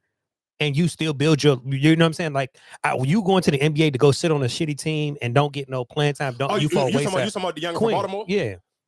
I wouldn't take that because, like I said, I seen a graphic last night. It was a dude. I think he's from Tennessee. He played for Tennessee. He got a $3 million NIL deal. And then it was a dude on the Phoenix Suns playing his first game, but he been there the whole season. He only getting paid $300,000. But I think the only difference between the men, the reason why I disagree with the men part is because I think realistically for him, I mean, it's a weak draft. It's Cooper Kupp. Yeah, it's a weak draft. It's Cooper Kupp. And then it's the other young. What's the young name? Amani Bailey or whatever his name is. It's a weak draft. But look at my man from North Carolina State, big boy that was last year. He was killing in the tournament, but he's not even on the team right now. Yeah, I think that was just because of his size. Though. But that's what I'm saying. But how you might? That's what I'm saying. For you to just sit here and jump straight, this your first year, and you just jump out there and you play in the pros and you don't even develop or your skill set don't fit the same. I mean, of course, but realistically, a lot of times it's the money thing, and that's the sad thing. I know, but I feel like, you're getting the money now. You're getting the money now. I'm listening. I'm with you. I'm not disagreeing with you. Like I said, I don't know what his NIL thing. Like if his NIL, like I would agree with you. Like if he was doing what Cooper Flag was doing, then I kind of get it. That's what I'm saying. So when you say NIL, and that's why when people always push back with the WNBA, like the shorty from Notre Dame, she transferring from Notre Dame and she gonna stay in college another year. She was supposed to be projected to be the number 2 draft pick, and she was like, "I'm cool. I'm gonna stay in school another year." And I was kind of like, I get everybody say NIL, but if your NIL not about to be like Flaujays or Juju or how like Paige was, like it's a difference. Like them, they got actual real commercials. Like it's not just some miscellaneous. But I meant to send you the video. It was a video with it was like some college players, football players, and they was asking everybody, "Oh, what you do? What you spend on your NIL deal?" If you listen to the video and what they bought, their first deal, what they bought on it, Rolexes, fucking scat packs, and all this shit. And these are football players. These not even the star players. And they bought that. That's what I'm saying. In college, you get taken care of. No, you're not paying for shit. But of course, but we can't. I mean, at the same time, you still can't. I mean, some of the basketball players you can compare to football players, but some of them when we talk about NIL and you're talking about the money that really get boosted into them college programs, I don't know if the basketball is the same as the football. Shit, look at the white boy. He getting $10 million to go to Miami the next season. Right, $10 million. That's a lot. That's my point though. But that's him. Ain't no basketball player about to get $10 million. But listen, but I still think, like I said, you getting taken care of and you not having to work or even spend. I feel like, dog, I'm not saying college enjoy college life. I'm with you. If I was to me, because you're absolutely right. College is different. You get all the free clothes, you get all the free stuff. You really ain't got to put on no clothes. So you get to save money on buying clothes. I'm with you on that. And I can kind of even tie that in the difference before men and women when it comes to NIL and marketing. Just perfect example. Men are not allowed to do nothing without people dragging them to hell. Because we didn't talk about it because I'm not watching no nigga with his shirt off doing no routine. But I'm sure if y'all listen to podcasts, you heard everybody and their mother talk about that morning routine last week. But my whole point of it is a woman could do that and it wouldn't be a story. But it's a dude, and they was talking about the John on ESPN because I think he used to play college football or something. But my whole point of it is people was dragging him for it. People was trying to make jokes about it. People was redoing it and clowning him for it. But a woman can do, and that's the difference between why, even if we talking about why. But that's why I kind of say when you say it's not no real money, but if you're attached to it like that water or whatever the case may be, let's just say he had a deal with them. Once everybody's seen that and people start buying it, I'm giving you more. No. That's what I'm saying. For him, yeah, but the thing about it, all I'm just saying is one, you got to have, as a man, you got to have extreme tough skin because look how many people trying to clown him last week. No, I get it, but that's just like, okay, let's just use Queen for example. If Queen was to sit here and get an NIL deal from Dairy Queen or something like that, from something local around here, like you just advertise, like oh, damn, you're more of a face in Maryland now. Oh, okay, let's put you on this. We put you on this. Like that's more money in your pocket. You go to the NBA, you ain't getting that shit. You're not getting those same deals as you would got if you were still in Maryland. I mean, it probably depends on what team you go to. What team? What I don't see. You ain't too many people getting on. And look at the rookie class. Like now, you still who is really getting? But that's my point, and that goes too because men don't know. Men are not secure enough to do what to do with the morning routine. But I don't even think it's still secure enough. It is because how many niggas really gonna do TikToks? They killed Shorty from Philly. No. But yes, you still can do TikTok. But I'm just saying, you're still not gonna be the face in the NBA. You're the face in college. Of course. You go in the NBA, you're still LeBron, still Giannis, still Ja, still everybody still in the league. They didn't leave the league. That's why I'm just saying, why would you leave from college where you are the face? Your face is seen on March Madness and all this doing those commercials. But when you go to the draft and all that, they're not going to really talk about your face. I agree with what you're saying. If you are not firm in using social media on your own, I'm with you. I agree with everything you just said. You're absolutely right. Why would I go to the NBA and the NBA is more focused on LeBron, Steph, and you got a long list of niggas that you would have to get paused. You have to get behind 20 other dudes before you even get a chance for somebody to even think about you. You're absolutely right. I'm not disagreeing with you on that one. But with that being said, that's because most men think about you go follow. That's why I don't even follow no male athletes because they don't put the effort into building up their social media platforms. And that's why even when you talk about the crazy thing is the NBA gonna have to figure it out sooner or later, or just sit here saying 10 years from now, like if we just go off the trajectory of right now, 10 years from now, the two biggest basketball players is gonna be Caitlin Clark and Angel Reese. And it probably Juju and them because there's not no man. Like, think about what we talking about in the NBA. Like what we just said, it's still LeBron, Steph, but them niggas is in their 30s. Giannis and all of them, even fucking Joker, he in his 30s. So you're sitting here saying you're thinking about it because maybe internationally and just for some random diehard, you can be like, oh, Luka and this, that, and the third. But we talk about niggas that people actually popular and people talk about and arguing. Like niggas don't like Luka is cool, but niggas ain't really arguing. I'm not about to fight and argue and raise my voice about Luka Doncic. Like the way, think about the way people even to the Caitlin Clark and Angel Reese shit was arguing like it's LeBron and fucking Jordan. So for them to be able to have that space. And I'm sitting here saying, if 10 years from now, if I'm going just off of longevity of men, what's the men 10 years? Because 10 years for them two going to be in their early 30s. Both of them 22. So in 10 years from now, they're going to be 32 compared to who I'm going. What's the NBA nigga that's going to be in his 30s 10 years from now? That we going to compare it to? Jalen Green? What the fuck? He ain't more popular than even one of them right now. So that's my whole point with I think for men, but you have to be careful with allowing because men, that's the difference between with the women, they're not allowing the WNBA to be the only way they promote themselves. For the men, they kind of going what you just said, they're relying on the NBA. If the NBA ain't gonna promote me, then cool. I'm just gonna stay in line. But that's why I say I would use college to develop myself, to get my name out there, to get more popular, to be the household name before I go to the league. It get tricky. I mean, that's what I'm saying. That's why I would stay to be the household name. You know what I'm saying? Before I get to the league.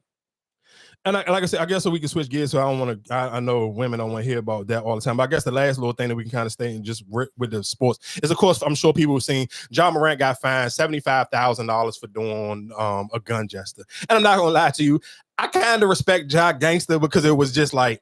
He didn't have to do it the second night, but because he knew the night before it was a big story and people was trying to make it a big deal. I do think it's corny because literally just last week, me and Marcus was talking about the white boy who got the Instagram page who make the videos talking about people doing the gun jump. So it's kind of just like that was college. It don't matter. They still do it. Yeah. But they do it in NBA every night. Malik, what's his name? But a lot of them do get fined. Like I said, people get fined, but I think it's more brought on to, like I said, once you start pointing at people and stuff like that, because I was just watching a video when they were saying the celebrations that are banned. And like remember when LeBron did the whole nut shit and all that, like that's banned. You know what I'm saying? Like you got certain, let's be clear. And that's why I say I'm not mad. I'm not mad at the NBA. I do think it's corny just because it's you're highlighting it because it's Ja Morant. Because you're absolutely right. Fucking what's my man name? Joel Embiid got fucking hit 50,000 for the DX jump. Yeah. So like I said, they do fine people for them Jones, but it's just still I think and that again it kind of can go just to social media because of course you're heightening it. And then all the blog pages and everybody going around with it and make it a bigger story because the Shade Room don't post basketball shit. But when they pick certain chunks, Ja Morant got, and I see people, he need to grow up. But again, that kind of go back to the conversation what you just said earlier when we just talking about the Caitlin Clark. You can't argue sports with people that when they clear as day showing you they don't really watch sports like that. Because literally we just talked about last week. It's a little white boy, his page is lit on Instagram, and this is all he do is do reactions to athletes doing the gun jump after they score points. Now, did Ja drag it? Of course he did. I'm not mad at him for dragging it because like y'all on my dick. Somebody else did the same exact thing to me, and you mad at me for doing it back to him. But then it was man, shout out to Ja Morant. I'm going for Ja Morant is in that category with Lamar Jackson and Angel Reese with me. I'm going to support Ja Morant until I can't support Ja Morant no more because he ain't done nothing. And for the way that I seen that video of that Sauce Walker shit and they showing different angles, hey, Ja Morant, I'm going to celebrate you all the time. And nigga, I hope you stay strapped like you supposed to because you cool in my department. Because nigga, that goddamn Sauce Walker video was insane, dog. Other angle that they got on that jump, oh my God. I guess, yeah, well, since I did bring that up, just to kind of replay that conversation from last week, because we did talk about it in Sauce Walker. And it's so funny because we literally sat here and talked like 20-something minutes about him sitting here changing a different leaf and sitting here in the interview saying whatever case may be. Rest in peace to both of them gentlemen who were supposedly allegedly killed Say So P, because both of them dead now. And it's so crazy that they sit here and I'm like, for all the people who had the conspiracy theories or whatever, like, they didn't even get caught? No. I thought they got caught. Hell no. They just identified them? They just identified their dead bodies. And both of them got killed in Houston. I'm like, bro, why did y'all go back to Houston? Or why was you even in Houston? So that, again, like I said, I don't necessarily know. Because it was, and the crazy thing is, like, the first dude who got killed, his sister coming right a long post. Y'all don't know my brother. You don't know. I'm like, bro, there's no way you actually had the audacity. I get it, it's your brother, cool. But I'm not, if it's literally 4K video of my brother gunning somebody down, I can't sit here and say, oh, this is not who my brother is. Y'all don't know my brother. Y'all trying to paint him in some different light. What light we trying to paint him in? The video right here showed me the light. What are we talking about? Like, he literally, real life, really in camera, got down and got over somebody and got to him. And he got up on somebody with a machine gun. He didn't get up on him with a handgun. This was a whole machine gun. He still got up on him on close range. It's like, what are we talking about? So again, like I said, man, rest of the piece of everybody is involved in that one. I'm not gonna lie, Sauce Walker. I don't know how you're gonna shake some of them allegations, dog, because that shit is crazy. Like that math ain't math, and that math is absolutely insane. I guess I could play this video of this woman getting punched. Channel? Yeah, we're doing some interviews today. Such a good vibe. Do we kill the kids in foster care? And why not? Why not? If that's the case, we should kill the kids in foster care that aren't wanted. Who's going to take care of them? I need to know the percentage of people who take children from foster care and abuse them and molest them, who make them like personal slaves. You should just kill them. Statistics before you come to me talking about pro-life. You should kill the victims of molestation. I think. What does this have to do with molestation? You just mentioned people molesting children. We should kill the kids in foster care is what you said. What I'm saying is in general, overall. If I don't want to have a baby, I should have to have a channel. Yeah, we're doing some interviews. Just don't have sex then. Even as teens, people explore. And it's like, as funny as you want to be, people should still have the choice. I think that you just don't understand the magnitude of having a child. I'm not the one who admitted they would be okay with killing babies in foster care and killing children that have been abused. That's not the point. What I'm saying. That's really... Just don't have sex then. What's wrong with you? You have Oh my God. She just punched me in the face. We were just doing a street interview with my camera and everything was fine for over 20 minutes or however long we were filming, and then she just punched me in the face. Oh my God. For live action, Savannah Craven Anteo joins me now. Savannah, oh my goodness, I see the bandages on your forehead.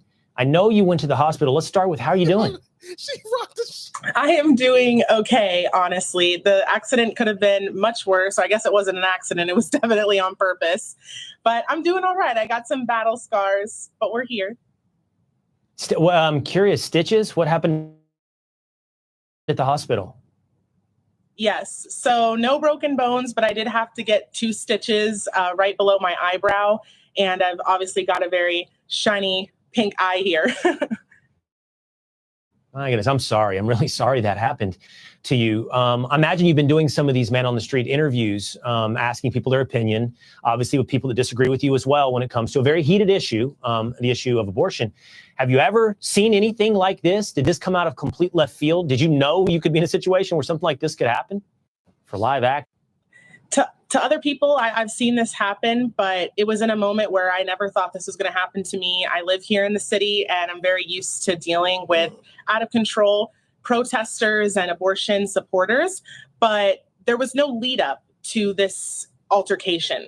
It was like we were having a conversation, and all of a sudden she just lets loose on my face. And to what do you attribute that, Savannah? I mean, you're having a conversation. It does sound like you're debating each other a little bit, and you didn't see this coming. Like, well, it's hard to explain another person's irrational motivations, but just she'd reached the end of the argument. She had nothing left but physical violence. It seems so. The left and many abortion supporters, they don't like a differing opinion. They don't like their opinion to be challenged. And I believe what happened here was, like you said, we got to the end of the argument. I was repeating back the things that she had stated to me. Hey, dog, I don't know. That was the way it was clipped, because the video I saw was because it was started off. They was talking about the whole abortion thing, and she was like, basically, like she was against, saying she was against it. And then when she bought the whole false, like, well, what about people in, because she was saying something like, if I don't want the kid, I don't want it. But she was like, well, what about kids that send them foster homes who parents didn't want them? You want to kill them too? And I think that's when she really got, because she agreed to, but I don't think she paid attention to what she agreed to. And she just kept going. And so when she bought it back again, I think that's when she got in her feelings. Yeah, because she was kind of like, I get like because of course you want to see this type of stuff happen to dudes all the time. Because I feel like the dudes with the microphones outside of the street be saying crazy stuff and they deserve to get punched. So I kind of feel bad that it was for a girl, but I'm listening to it and the way she was kind of trying to like, she played you stupid. Yeah, you was trying to sass the girl for real. Like, and you was trying to do it in her face. Like you was trying to play her and try to like, you was debating her, but you were trying to bait her into so she can hear how stupid she sound. So you try to make her sound dumb and you recording this. And she was kind of like, all right, you think you got me. Pop. And she hit her clean, dog. Like that jump was clean. Like she got her out of there with one jump. She didn't even have to hit her with no follow-up or nothing. She hit her with one clean jump. Like if this was a man, this would be 100 times funnier, because I like, if you watch enough of these street interview jumps, it's enough dudes out here who be saying crazy stuff to people that you kind of wish like one of them would get popped. But dog, for it to be a woman, it was kind of like, damn, dog, that was tough. But that's New York. I mean, you can't play with New Yorkers, dog. If you don't know nothing else, New York people kind of don't play fair. I guess why we can kind of just stay in. We're talking about regular people stuff. I'm sure most people, you're probably tired of the word tariffs and you may not even understand what it means, but I'm gonna just tell you what it may mean when it comes to your financial stuff. They sitting here saying, what's the going rate right now for iPhones is what, probably like $1,500 or something like that. Maybe if you're trying to buy it flat out. I'm sure like most people, you don't want to buy it flat out, but if you did, I guess what is like $1,500, $1,600 for a new iPhone. So they sitting here saying if Trump tariffs stay and they really kick in, the next iPhone to come out probably will be $2,300, $2,300. I'm gonna be thugging it out with my iPhone for a long time if it's gonna make that dramatic of a drop. Like people really complain about the prices of iPhones, but if that's gonna be the number and that's gonna be the jump up, like that one is absolutely insane. And a shout out to everybody who's still sitting here holding firm and have not been into Target, because Target is continuously taking a huge hit. And now it's to the point where it's like they taking a hit now. Like if you go, you know how sometimes, like, again, like I told you, you see certain like headlines via social media or what blogs pick it up. But if you actually just go on your phone, go into Google and type in Target and put in and go to news, the very first thing now is like it's coming up with Target, where they sit here talking about how much money Target has been losing in the last, I believe, 8 to 12 weeks. So they kind of really been taking a huge hit. So for all the people who didn't have no faith or didn't believe in you stop spending your money, oh, it's not gonna matter, somebody gonna care. What do they care? And it's taking, and it is showing up in their dollars, like I said. And then I don't know the answer to what's going to happen next or whatever the case may be, but just keep holding on. You ain't got to spend that money. You haven't spent it. And I'm sure you probably be like, damn, I haven't been in Target and God knows how long. Y'all know for a fact, since we've been recording, I am a hellified Target shopper. You can randomly go in Target and go in there for one thing and get endless other stuff. So, I mean, I'm not complaining about it. I'm cool. I'm definitely cool with saving my money. And because of the crazy thing is, realistically, I mean, because we kind of talk, I haven't been in a Walmart neither since I haven't been into Target, but it's just one of those things where it's like, you kind of just don't go to one. You kind of forget about the other sometimes too. And I know that I'm talking from a place because I don't have kids, so it's a little bit easier for me to say those things. So I do understand that part of it. But like I said, for the people who didn't believe, man, keep holding the line. If you have not been in those stores and you have been making a solid push not to go in, keep holding the line. You don't have to go in there. And for people, all my church people who may not been in church in a long time, this Sunday coming up is Palm Sunday. So if you are one of those people, to me, I'm one of them people. Now I ain't gonna sit here and say I'm one of those people, but I would prefer, if you asking me which day is more need to be in person body in church, I'd rather be in church on Palm Sunday than actual Easter Sunday. Like Easter Sunday to me is more of the theatrics and all. If you go to a church that's too big, they're gonna be doing all the concerts and doing the plays and all that. So Palm Sunday is better, and of course, just even if you want the actual physical palm in your hands, so you can put it in your car, put it in your house for whatever your spiritual beliefs are with the palm, then I would recommend this Sunday, of course, going to church on Palm Sunday. What else real quick? Can we talk about how Raising Canaan this season has kind of been it's just a season? Kind of boring. Like, kind of ain't the word. Like, kind of is being polite. Like 50 Cent may be listening to this shit. Like, we saying kind of. Like, kind of would be nice if like 50 was my man. Like, bro, this may be the absolute. Like, people be hard on Tommy and y'all was hard on BMF. Yeah, the acting is still amazing, but dog, this storyline is absolutely what. Like, I don't even be mad. Like, I'd be like, damn, I forgot to watch Power today. Like that because it's just but the funny thing is, and like just like now watching all these little old Power joints that's on here. It's like, though, I think it's just the storyline or the people is just not, I guess it's not clicking for real. Yeah, it's just like it's a season, but it's like it ain't nothing. There ain't no punch to it. Just like even with the last season before that, it really wasn't. No, the last season before that was kind of, that joint was kind of fire. You tripping. Last season was fire. Before they end up getting rid of because you got to think about the storyline. It had storyline. The storyline had depth. Like when you were even talking about like the what's my man name? There was what's the dude, the real actor that was in the joint. I'm messing up his name. What's his name? The police. He was the father. He got killed. The police officer. Omar Epps. Yeah, Omar Epps. My bad. Omar Epps with him and his partner. Like that's their storyline was cool. His partner being too nosy. Him trying to hide that he was Kanan's father. And this looked like all of those storylines. I thought that was like season 1. What's the season? This is season 3? I thought that was season 1. No, I feel like a lot of that was still season 2. They probably got rid of his partner like the beginning of the season. I can't remember. It's been a while, but I'm just saying is this season is just. Yeah, I thought season 2 was when he found out that he was the father. Maybe I can't. I'm not gonna lie. I ain't about to lie and make it like I can remember. I'm just sitting here saying like this Raising Canaan is just a season. It's literally just a TV show at this point. Like it's not even no joke that I feel like, oh my God, I gotta sit here and do reviews too. I don't even see people really talking about it no more. It's like I don't know what 50 Cent did. I don't know if 50 Cent did people the wrong way or was like I just don't know because I feel like it just don't have that luster no more. Like people used to geek for Raising Canaan. Like Raising Canaan was supposed to be the standout show, like, oh, Raising Canaan better than Power, Raising Canaan better than BMF, Raising Canaan better than Force. Like, no, the hell it's not. Right now, it's not. This season of Raising Canaan is like the most blandest. Like this season of Raising Canaan is like if you go to a white person's house for Thanksgiving. But that's why I'm kind of because nobody's attached to it. Like there's no Tyreek, there's no Ghost, there's coming up, and my was paying for it. Would you allow your significant other come on the trip with me? Yeah. I'm saying no. You're saying no? Yeah. Because what? You don't trust me or you don't trust the trust them. You trust your woman enough. Yeah. Then there is going to be scenarios where there are, other attractive men or other rich men that are going to be at her leisure. Yeah. Why would you not? Because they at her leisure. You hear the word she uses? Okay. Don't be at my girl leisure. And I can't protect you some other leisure to do. I'm here to protect you. From across the country. Okay. If you going on the girls' trip, but he paying for the trip, but he on the trip and the homies is on the trip. Well, I wouldn't say multiple homies, maybe just like him and one of his homeboys, and it's like me, her, and like 4 other of my girls. Yeah, would that be a problem? Once upon a time, I was probably paying for the trips. Mm-hmm. I wouldn't even want you to come on a trip with us like that. Right. Mm.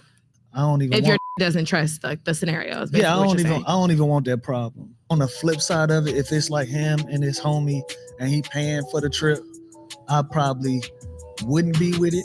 But again, I live by the wish creed. Like that's what's that mean? Like if there's something she really wants to do. I wish. Now, if he paid for it and it's all women, and just enjoy him. Yourself.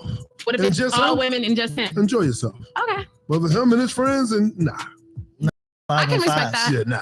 I feel like I feel like in those ain't no scenarios, 1v1s. Ain't no I matching feel like in up. those scenarios, sometimes it's a little like overbearing for men to be surrounded by 6 or 7 women and him just by himself. That's usually why they'll bring like a friend. another friend. You know, the reality of it is, you keep saying rich. The get money not traveling by themselves. Facts. On a trip That's like true. that. Yeah. So, no, not happening. I respect it. You say you've been on trips like that. What happened? What? Like what you mean? I've been on a trip with like me, a couple homies, and a bunch of girls. A couple trips like that. And they be stressed out the whole time, whole trip, because homie on the line. Stressed out the whole time. So the question for y'all in the room, or if you heard and you listening, basically the scenario was, would you be okay with your girl going on a trip with her homegirl if her dude paid for the whole trip and he was bringing his homeboy? I do feel like a lot of these is age scenarios. So I feel like, hopefully, I hope women my age wouldn't still be these. This is not a scenario, but just if we just going off of just hypotheticals, I'm with the.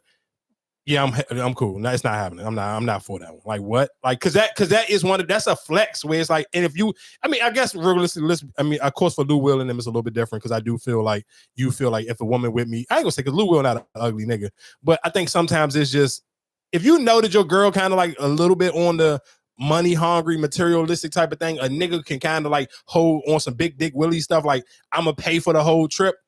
That may turn a woman on.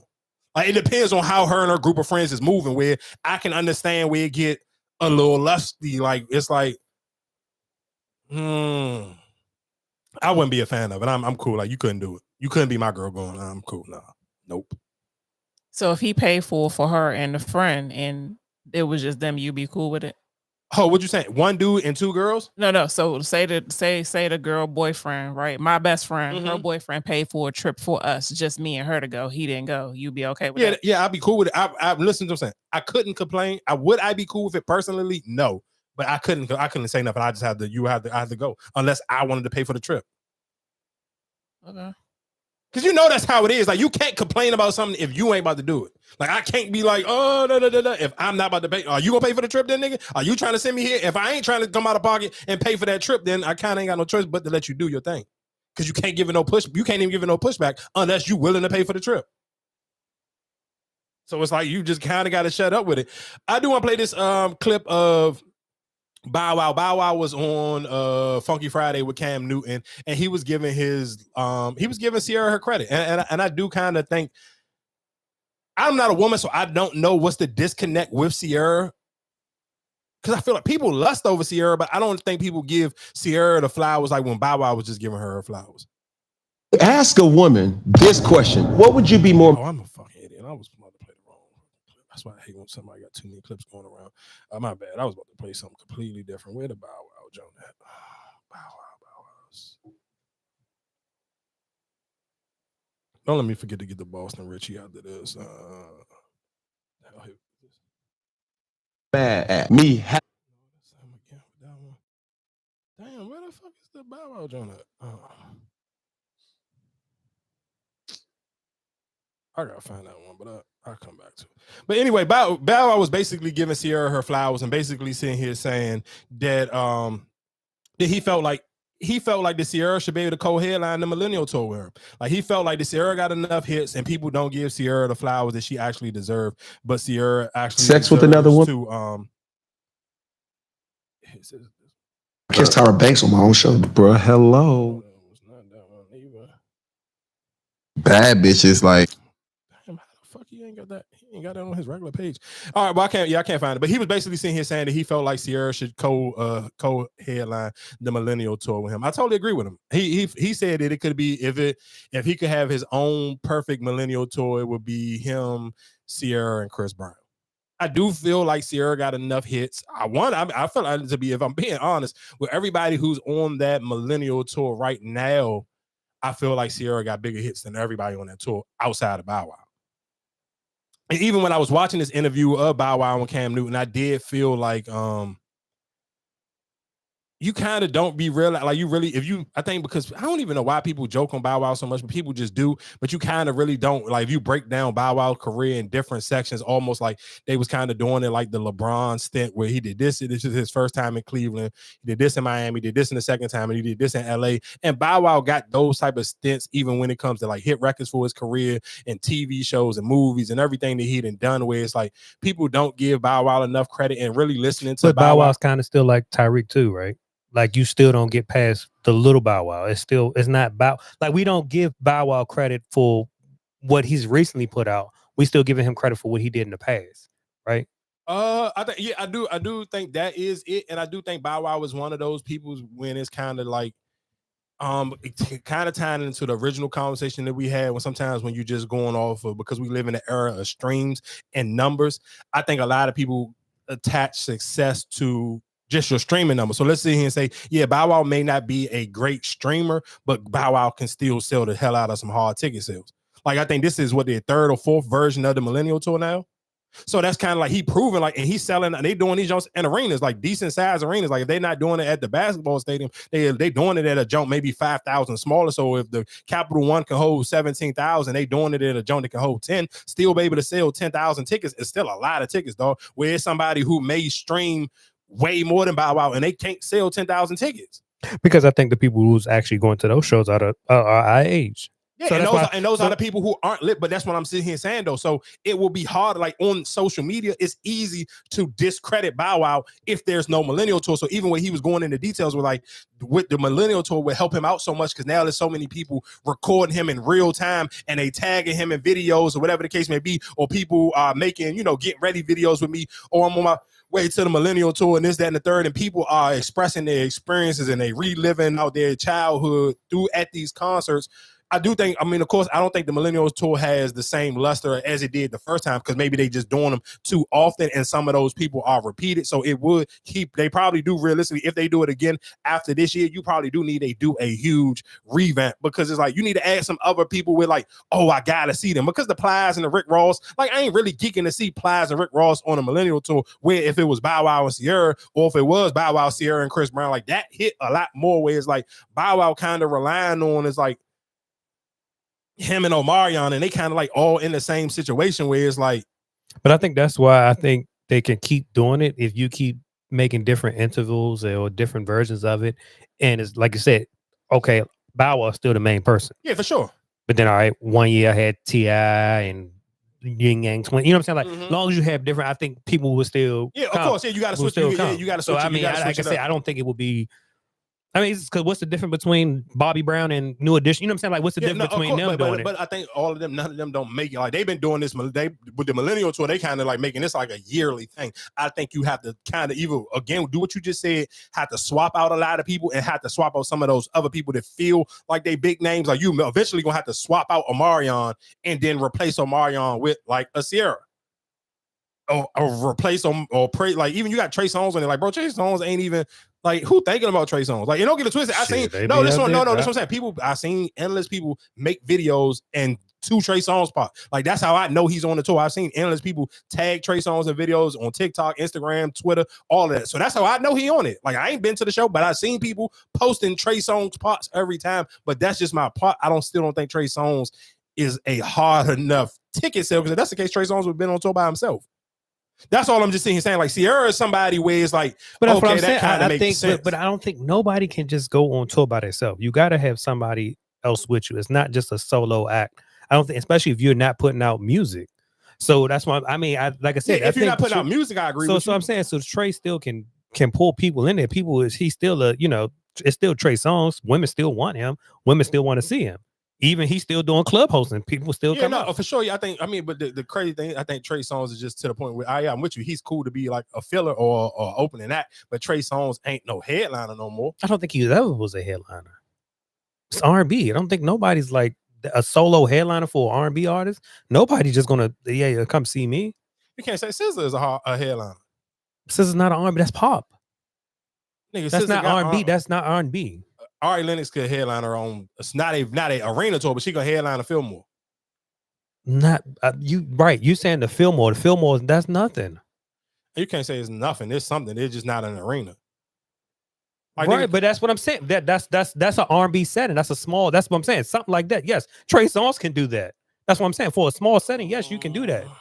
That's what I'm saying. When you saying doing your own show, I don't know if Trey Songz could do that though. Shit, why can't he? I don't know. I don't know. He ain't done it.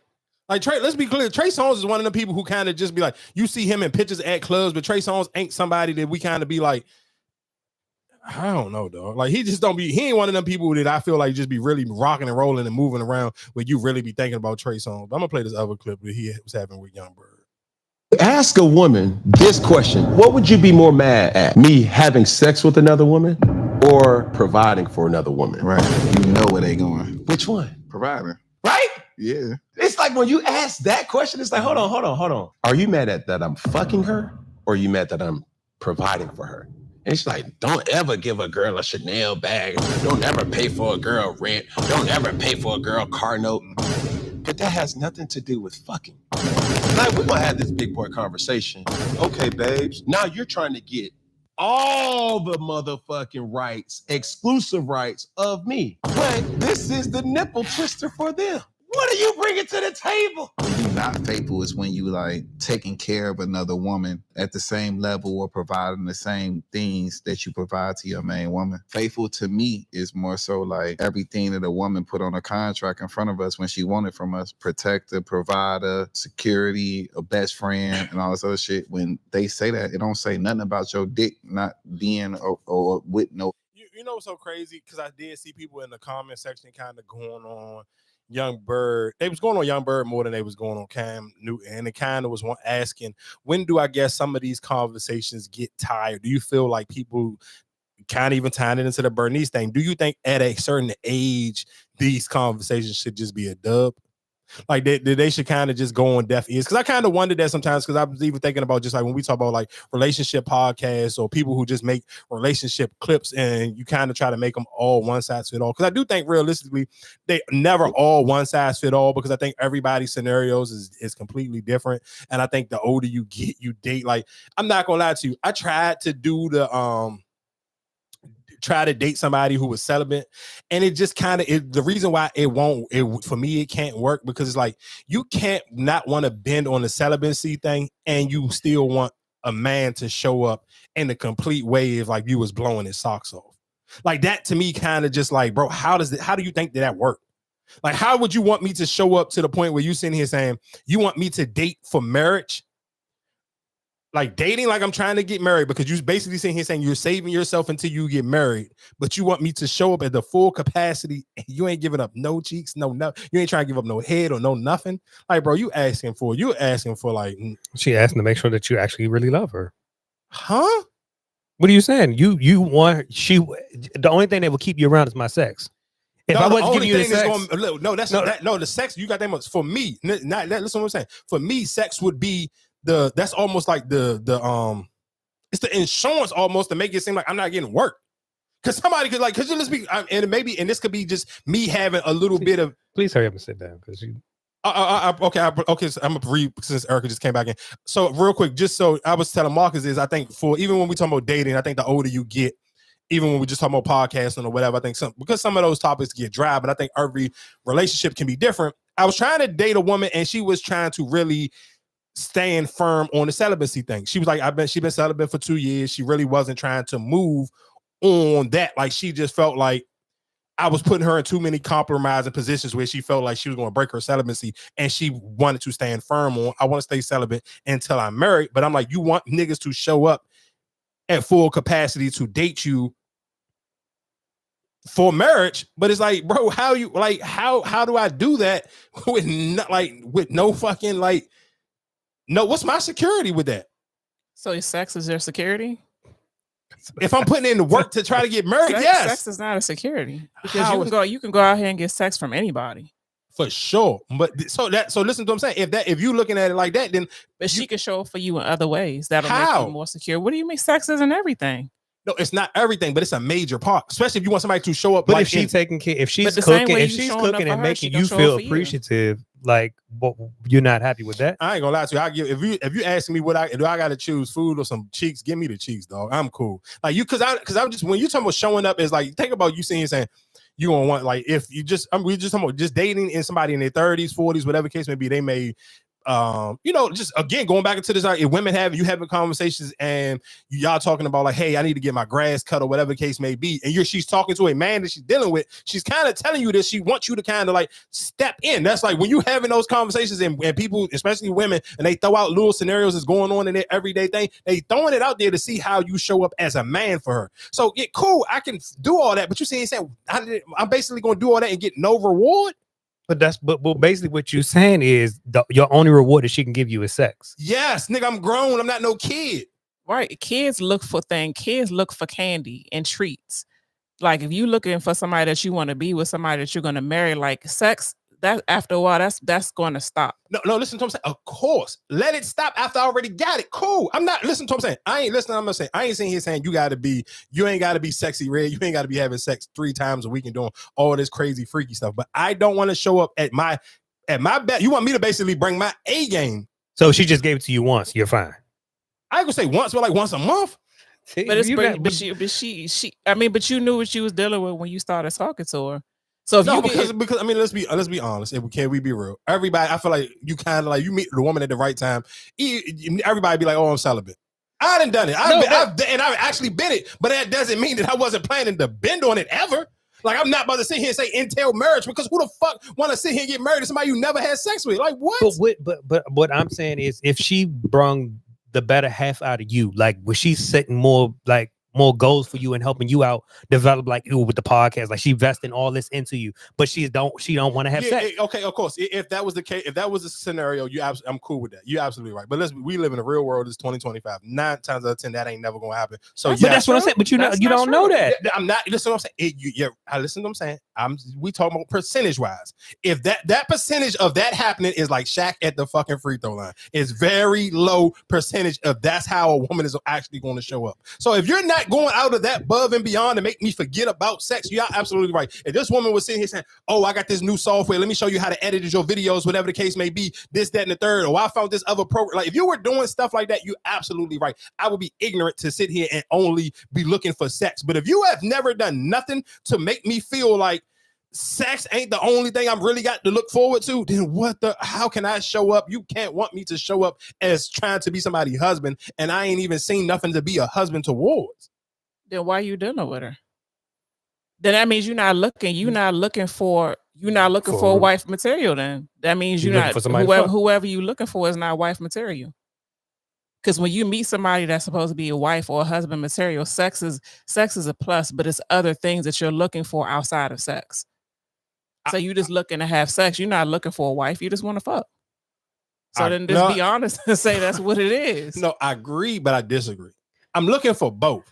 Huh? You're gonna get it though. You're going and I don't know how you showing up for her, but maybe you might show up for her enough that she might do it. But if you act like, "Oh, I'm not gonna do it because you're not gonna give me no ass," no, I'm not acting like that. But I'm not about to sit here and make it like. But who's to say? You said you showing up on your A game. Who's to say that your A game is really your A game to her? It might not be your A game. So that's cool. And you know, so crazy. We had that conversation, and my thing of it is, then if my A game ain't, if you felt like my A game wasn't elite enough for you, then cool, just cut me the fuck off. Then don't sit here and make me feel like I'm trying it, but I ain't trying hard enough. Because I'm not going to see. It's going to be hard for me to sit here. But you just said you're not trying hard. You're not trying like that because you're not going. You know you're not getting nothing in return. Yeah, so that you're not really trying. Because you know what that would be like? That would be sitting here saying like, I'm about to sit here and go on a vacation. I'm about to sit here and take a woman to the Maldives and know she ain't trying to fuck. Like, why would I do that?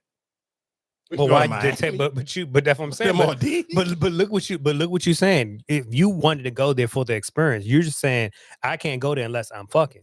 No, you want to go. You sit here and go get a villa with a clear floor, and you know you ain't cracking, man. I'm cool though. Fuck. But that's what I'm saying. But so that's not you. You was going there to fuck. You're not going there just to experience it, right? I want to experience it, but the experience I want to experience is sex, looking at the fucking water, the clear water. I mean, like the floor is see-through water. Like that's what that. Like, man, no, y'all ain't about to trick me out of making me feel like. I hear what y'all saying, but yeah. Whatever. I guess while we still on relationship topics, we can get into Brittany Renner and Kevin Gates. I said this earlier. Kevin Gates may be like, man, Dang, he got Brittany Renner and he got Drika and this other girl, all right. Too. It's honestly just sick how I was just laid up with him and you seen it and decide to hit him up to meet up. Just disgusting. He called you washed several times and that you lost your glow. That just goes to show you how this man just uses women when it's beneficial to him. Just manipulative and narcissistic. You turned Muslim because it's a trend and it's honestly a mockery to the religion. Cut it out. Brittany, you preach that you don't want to deal with a man that deals with multiple women, yet you're dealing with one. How contradicting is that? And I'm all about being devoted to one God, but do it for the right reasons. You literally turned to Islam. I'm tired of this man with me when it's convenient or beneficial to him. I give too much love to be treated like this. And the one thing you've always told me is that I have a really big heart. And that's why men like you take advantage of it. I'm honestly tired of being the nice, cool, laid-back girl. I'm sick of it. Men need to learn to stop with our emotions. And I'm honestly more disappointed than I am hurt. And I knew what I was getting myself into, the rapper. Yeah, I'm not gonna lie. I hate when people talking. They just that background, that empty goddamn house. That shit annoys the hell out of me. Man, just shout out to Kevin Gates. I ain't gonna lie, shout out to Kevin Gates, and I don't necessarily know. Like, this is real quick. When you hear stories like this and you just see it floating around, this kind of make me respect like how gangster Drika probably really is, because she don't never allow none of this stuff to kind of make her move differently via social media. Like, she don't do no subliminals, Insta stories, no tweets, no nothing. She kind of just like, all right, cool. Like, people seen it, and I mean, even when the video originally started to float around on the internet, when there was Brittany Renner in the car with Kevin Gates and they was holding hands or whatever the case may be, you know, people in the comment section like, damn, we're Drika. I mean, of course, I think if you still even in Kevin Gates comments or anything, you see him out with another woman and saying we're Drika, I think you just being miserable and fucking delusional yourself, because you haven't seen them two together in probably at least like 2 years at this point. But I do respect her for kind of not even like, she's not being seen out in public with another man. And I know for a fact, especially if I'm a dude and I've really been on her line and I felt like I'm kind of like in that ballpark, I know dudes is shooting their shot extra hard at her now, because you're like, all right, well, cool. He out in public with multiple women. Like, this ain't the first woman. This like the second or the third one. So now I'm really going to shoot my shot at her. Like, I respect her for kind of keeping it P and not really being messy on the internet. Cause I can kind of tie it. Y'all got something to say about it? Or? Because I can tie this into Matt Bonds. Of course, Matt Bonds has his own podcast, All the Smoke, and he had what's my man name? Jason Williams, not the basketball player, but Jason Williams. He's big in the mental health space, and he was on his podcast, and Matt Bonds kind of was trying to hold himself accountable and kind of have a vulnerable moment, but his ex-wife, she was not going for that. I don't even know if they fully divorced yet. Actions, I literally just lost my family through being what you talked about, like I was the strong provider. I wasn't there emotionally. I wasn't empathetic. I wasn't willing to share those emotions. And that was stuff that my ex would tell me, like, you're a wall. And then again, trying to dig back and understand and starting counseling that, like you said, little Matt from back then is still hurt and still trying to find his way, although grown Matt seems like he has it all. Little Matt is there more than I realized. So my question is, like, to all those men that can't or feel like they can or just won't, tears won't come out. I know it's such a refreshing and helpful and good thing to do as a man, but how do you cry if you don't? I don't want to say I don't know how to cry, because I've cried before, but I haven't cried in probably 30 years. You're guarded. Too much. You have to change your perspective of what crying is. You still, deep inside of you, you still believe it's my actions. So of course, after this video started to pick up, and it was of course getting picked up on all the blogs, whatever the case may be, she called him out. And of course, I mean, I think we talked about it. I don't necessarily know if we actually really went into details with it, but it was maybe like a month ago. Was it January? I want to say she called Matt Barnes out and was like, in the month of January and January only, Matt Barnes cheated with 8 different women, and she started even saying the women names and giving up their social media pages or whatever the case may be, putting Matt Barnes on blast. And then basically she went on a long rant on her social media calling him out for this one. It was like, stop using our relationship for clickbait. Stop sitting here trying to be fake vulnerable and fake holding yourself fake accountable for social media, and you really didn't do the work, where you basically leaving your kids high and dry, and I'm the one holding the household down. And that kind of make me sit here and think of just with Matt Barnes now, and to the point where it's like, damn, dog, like people felt for you with the Derek Fisher thing, but it seemed like now it's kind of like, all right, now I'm kind of seeing a pattern where it's like, maybe you are the problem.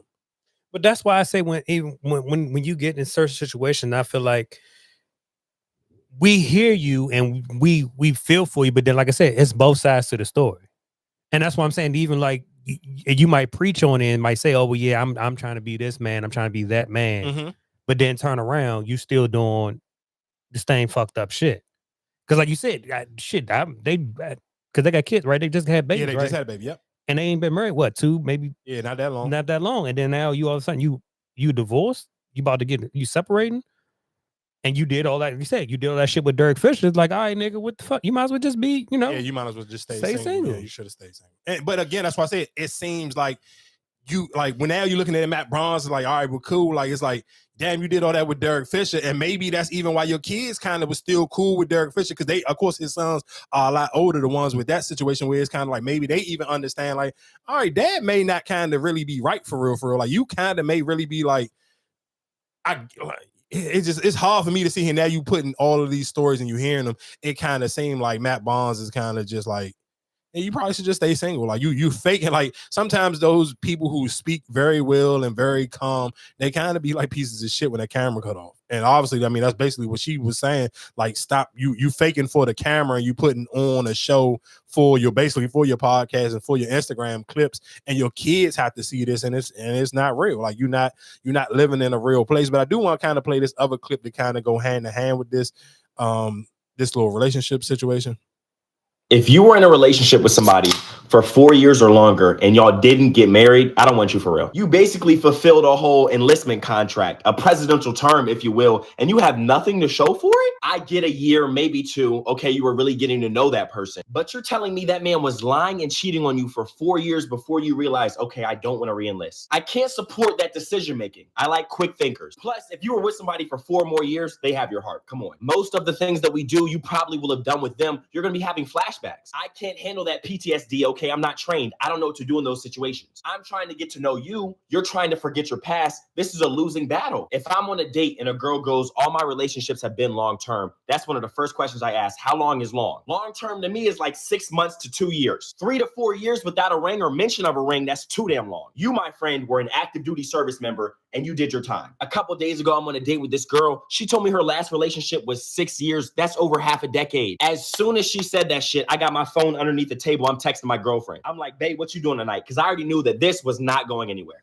He ended like, all right, because I took everything he said serious up till that last little part at the end. He could have left the last part at the end, but I felt like that was just for the dramatics of social media. But I do agree with what he said, and I said this a million times, where people have to be careful on when you're dating, trying to build too many new memories with too many people. Because to me, and y'all know we argue about this all the time, it's like, if you actually told somebody you love them, the longer you are in that relationship, you cannot tell me that you can just get over it with a snap of a finger, because that's just not believable. That's not how people's emotions really work. And even kind of what he was saying, if you can I can add more detail into it. Like if you sit here and say, I like to go to basketball games, or I like to go traveling, I like to go to parks, I like to do these certain things. When you do start to date other people and start to do them again, there's no way. If this is something you actually consistently do, this is not like just some made up stuff. But imagine if you were like, I like to go on parks when the weather started to break or whatever the case may be, and now you're trying to date somebody new. I'm sure you and this person that walked this park a million times. How are me and you going to be able to build a new memory with something you like to do because you didn't already kind of overdone it with your person for real. That's why I agree with he's saying like that. When you get into the 4, 5, and 6 years, it's kind of like, bro, you got to kind of lock the town down because it's like you're gonna be coming with a lot of baggage and whatever. Well, that sound like he coming with baggage. If he's sitting on there complaining about the women that he dated and oh my God, they've been in these and they were long-term relationships, you sound like he got some baggage to bring in a relationship too. So he has no room to judge.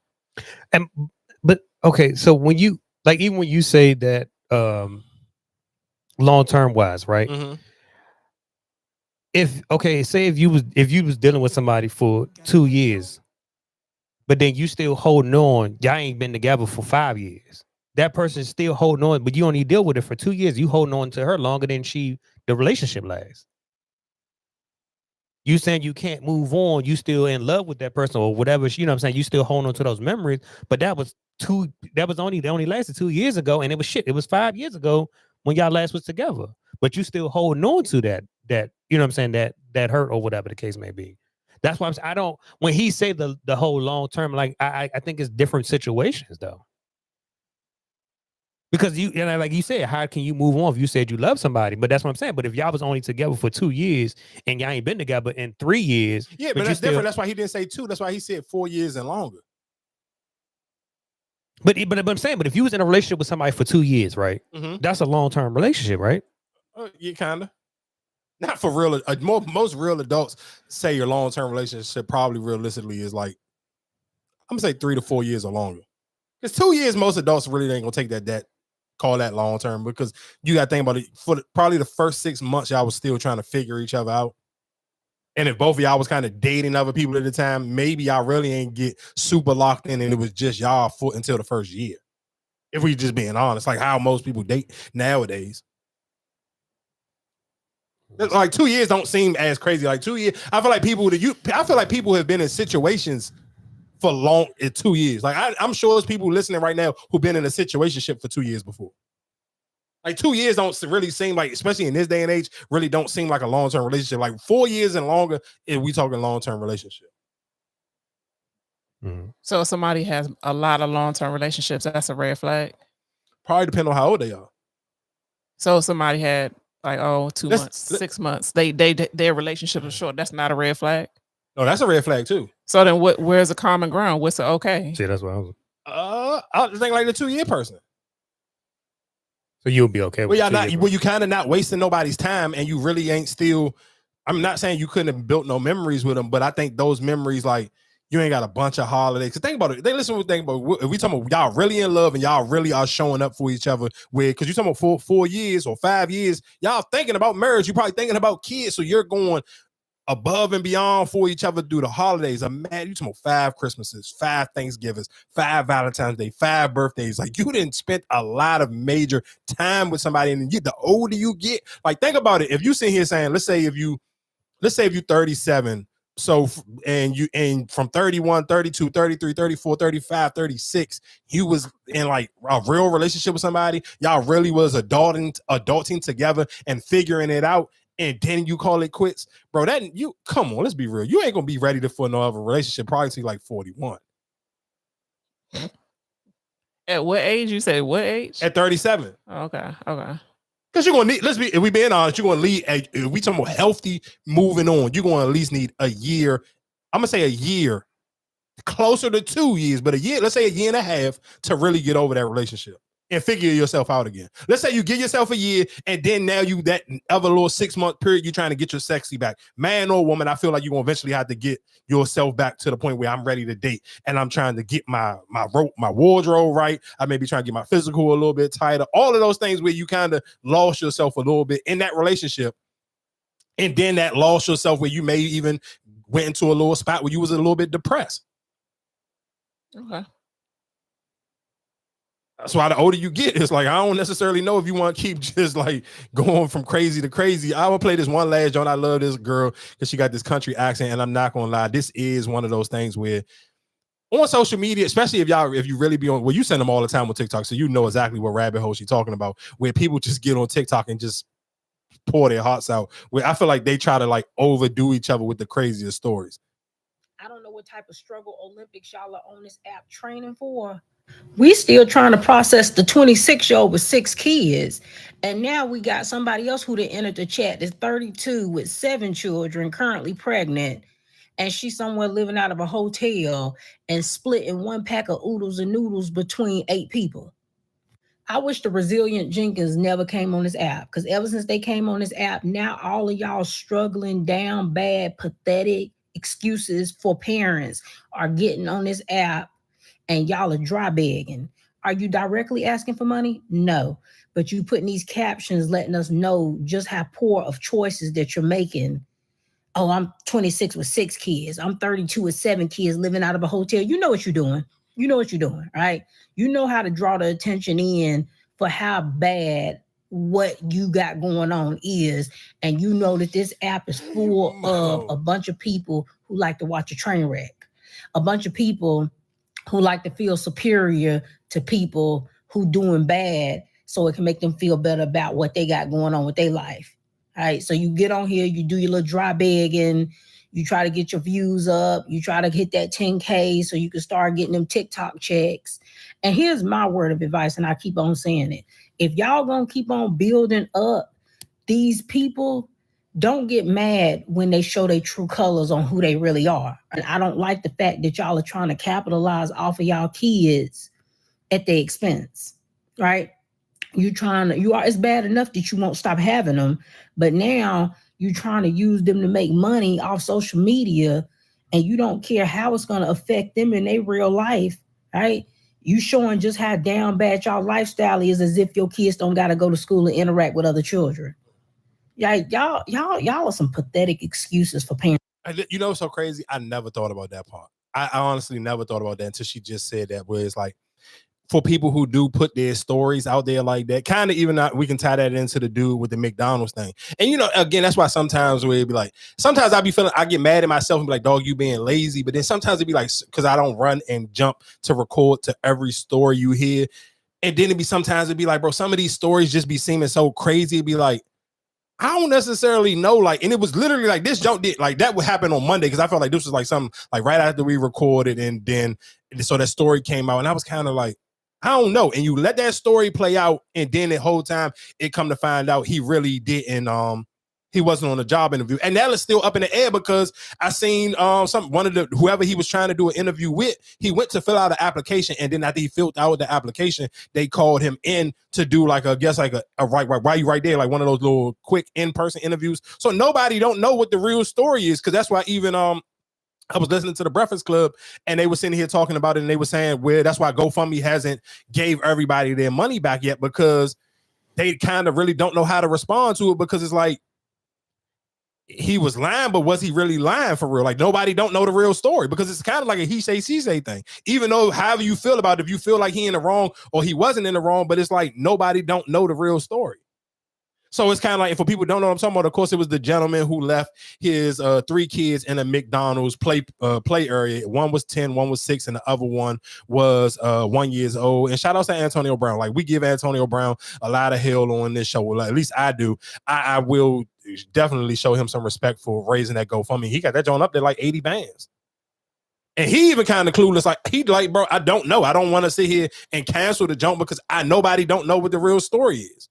And I think, and of course, people 50-50 on that. Like, should he have left them up there? Because he was like, if he was really trying to go to, I think most people was kind of stuck in between with him, was like, all right, if you're trying to do better, you're trying to get a job, some people gave him some sympathy, and then some people kind of was like, they wasn't feeling them. Like, you should have left your kids in the house if that was the case. But nobody don't know a scenario, or left the kids in the car. I don't know. 10, leaving your kids at McDonald's. Yeah, I don't know about that one, though. You probably should have just left him in the house if that was the case. I seen some people saying that the McDonald's was closer to the job, wherever he was going for the interview. But no, again, they said it wasn't no real job interview. So I necessarily don't know, but it is so crazy how people will get on social media and tell some of these wild, outland, like, bro, 32 and 7 kids in a hotel is crazy. 32 and 7 kids is just ridiculous off the rip. But being 32 years old and having 7 kids and living in a hotel, it's like, come on, dog. Like, you ain't even doing the tax stuff right. That you can't go live in the hood somewhere. You can't get on set. You in a hotel. 7 kids. Don't think about 7 kids in a hotel. That's worse than a 1-bedroom apartment. That should be crazy. Like, I ain't gonna lie to you.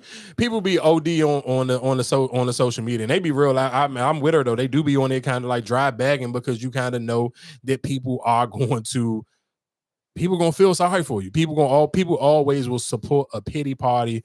And I guess why we can kind of go back into hip hop news when you're sitting here saying, I ain't gonna say I feel sorry for the person, but you do kind of watch this little dude become older. Like, I don't know if y'all remember that song, Race by TK.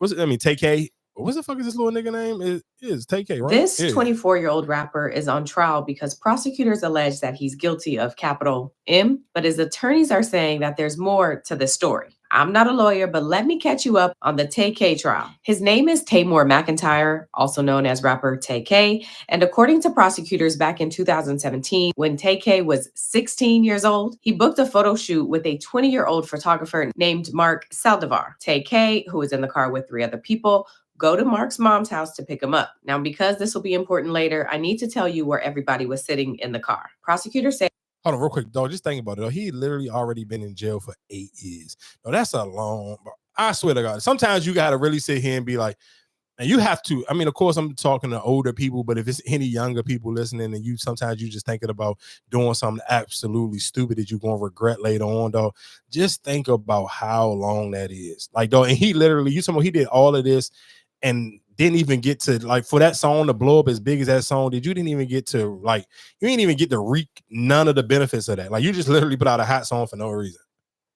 That the driver is a woman named Joanna. TK is in the front passenger seat. There's 2 other men in the back seat. And then when Mark gets in, he also gets in the back. So Mark gets in the car with all of his photography gear and they drive away. At some point while driving, an altercation between TK and Mark happens. And by the end of that altercation, Mark is left in the parking lot of a Chick-fil-A, not alive.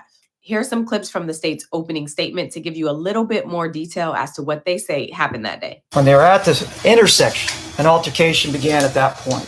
This man right over here pulled out a gun and turned around and started hitting with fists and also with the gun, telling him, give me your stuff, give me your stuff, give me that backpack. They're wrestling for the backpack. At that point, Jalen Bell also wants to get involved in this. He's in that back seat with Mark. They start beating him and trying to take away his backpack.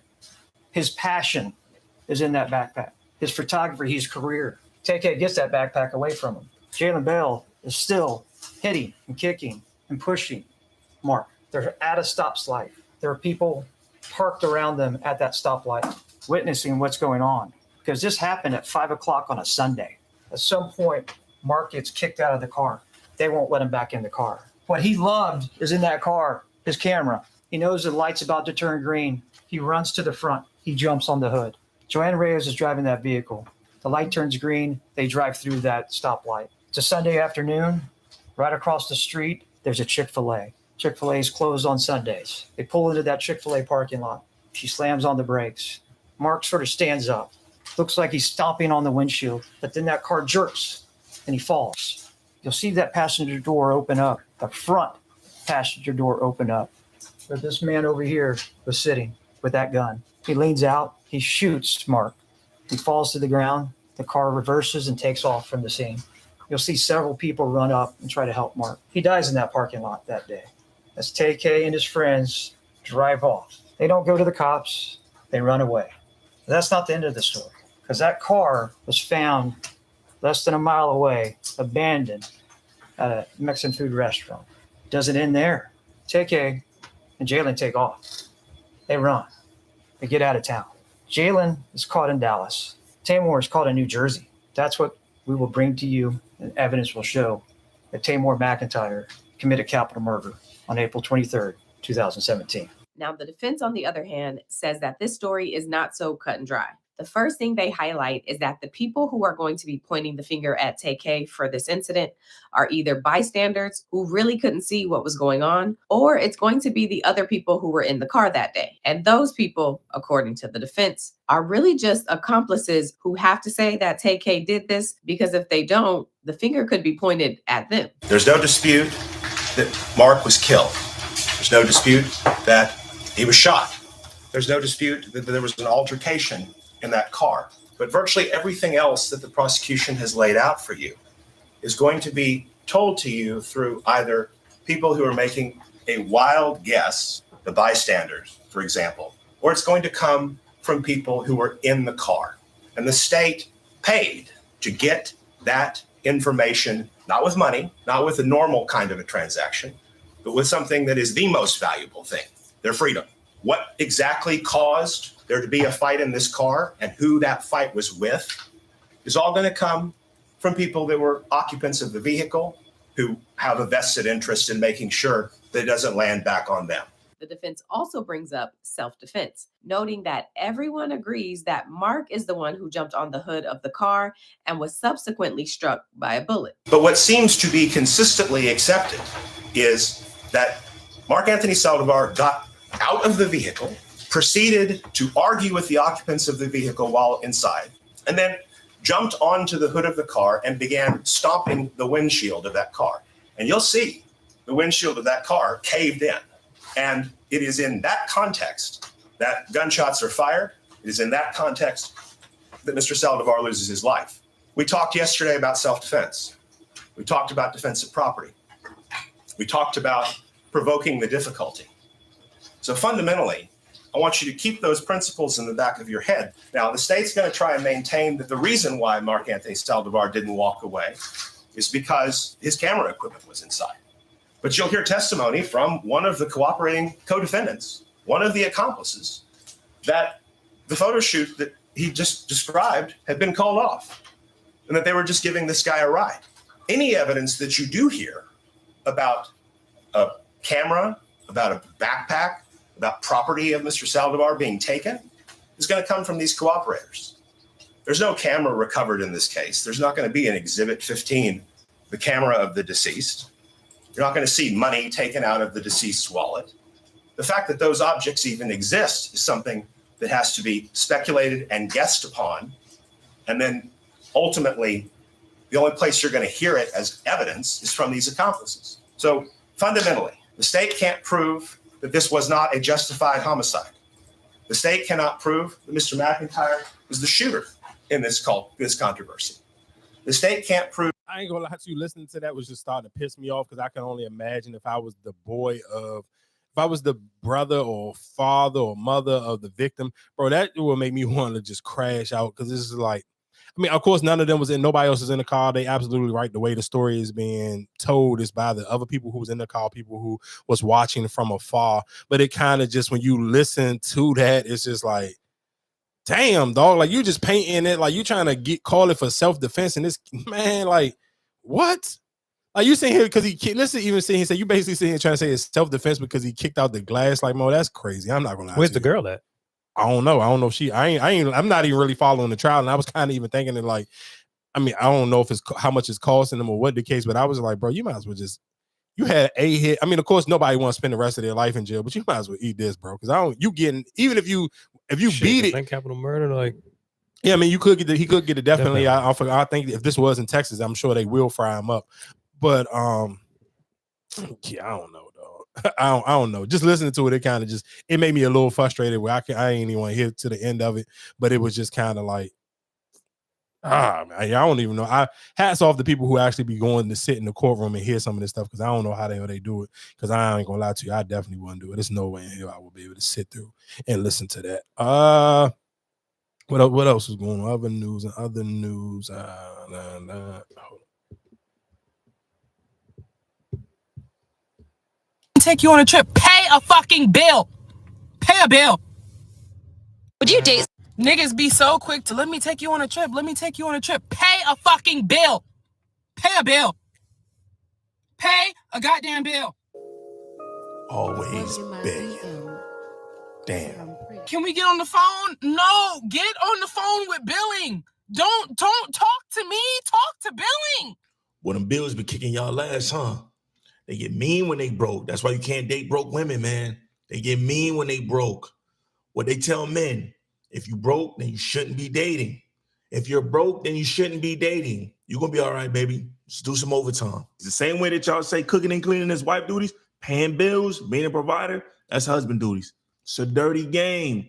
Stay focused, though. I totally agree with him. I feel like that kind of go into what we was talking about earlier. What else was going on in the world? I felt like it was some other. We talked about the young scooter lady last weekend, right? I felt like we did. I'm almost 100% positive we did. She looked crazy though. Did y'all see? Y'all saw the picture? Did we talk about that part? No. Was Shorty with the picture when they found the 911 call? Oh yeah, we didn't.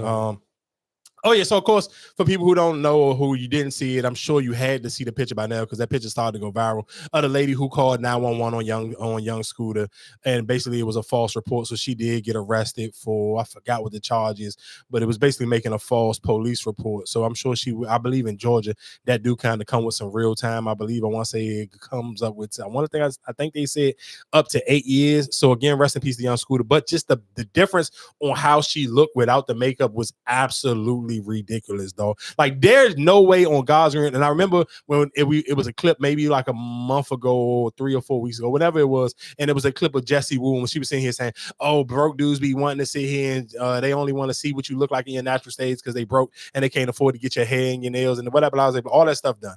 Dog, that picture right there of this woman, how she looked when she was out on the street with her hair done and her makeup beat and her actual jail picture. Oh my God, that jail picture looks so crazy, dog. She literally looked like, man, dog. She went from, I ain't even about to sit here and play with her. She went from like a solid, she was a good 8. She was like a good 8.5 with the makeup and the hair done. Man, with that goddamn jail photo, bro, she was like a -0. Like she looked absolutely insane. Like, bro, there's no way in hell somebody should be able to do that dramatic of a change on who they look like. So again, like I said, rest in peace to young scooter.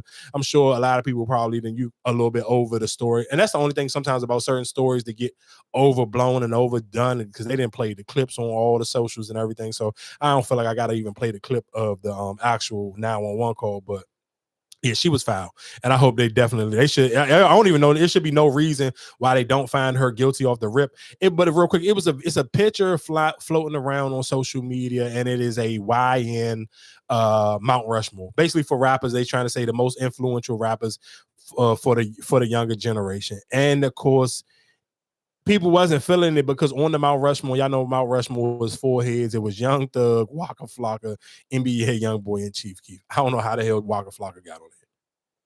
Like that's it. I don't think you can argue with nobody else but the Waka Flocka. Like Waka Flocka has to come off, and I think the hard part is who the other person you put in to take Waka Flocka out. Because it's just like I almost gotta say you gotta like. I feel like you gotta put Lil Durk in there almost. Because I'm sure most people they can argue Playboy Cardi. You may be able to argue Lil Uzi, but then I feel like they all kind of fall up under Young Thug. So it's kind of like I feel like you got to put Lil Durk. I feel like you got to put Lil Durk right there just because even if you sit here and say even the Y in the term comes because of all the youngest running around with the shiesties, Lil Durk gave Pooh Shiesty his biggest song. So it's kind of like, all right, I introduced that, I influenced that. All right, King Von, I introduced y'all to that. Like I kind of, I even for that newer, super realistic drill music, I introduced that. I kind of walked all that in. So it's kind of like I feel like if you're gonna put that fourth head right there, it kind of got to be Lil Durk, just because his influence on the people that you can kind of give a head nod to. So I kind of will go, I'm cool if it's NBA Youngboy, Lil Durk, Chief Keef, and Young Thug. And I feel like Chief Keef just kind of penciled in there because he's kind of grandfathered in just that whole drill thing. But yeah, I don't know. To me, if only Young Boy's not on it. Yeah, he on it. NBA Youngboy is on it. Hell yeah, he on it. You said, hold on, who do you say? It was Young Thug, Waka Flocka, Chief Keef, NBA Youngboy, and who was the fourth person I said? Chief Keef, NBA Youngboy, and Waka Flocka. That's 4, right? Oh yeah, that's 4. Yeah, that's 4. I would probably. I think just Waka Flocka and swap him out for Lil Durk. I don't necessarily know. I'm sure most people will see and say put Playboy Cardi in there, but I wouldn't. Not for even the term like you saying YNs. Like I don't feel like Playboy Cardi kind of fit that group of people.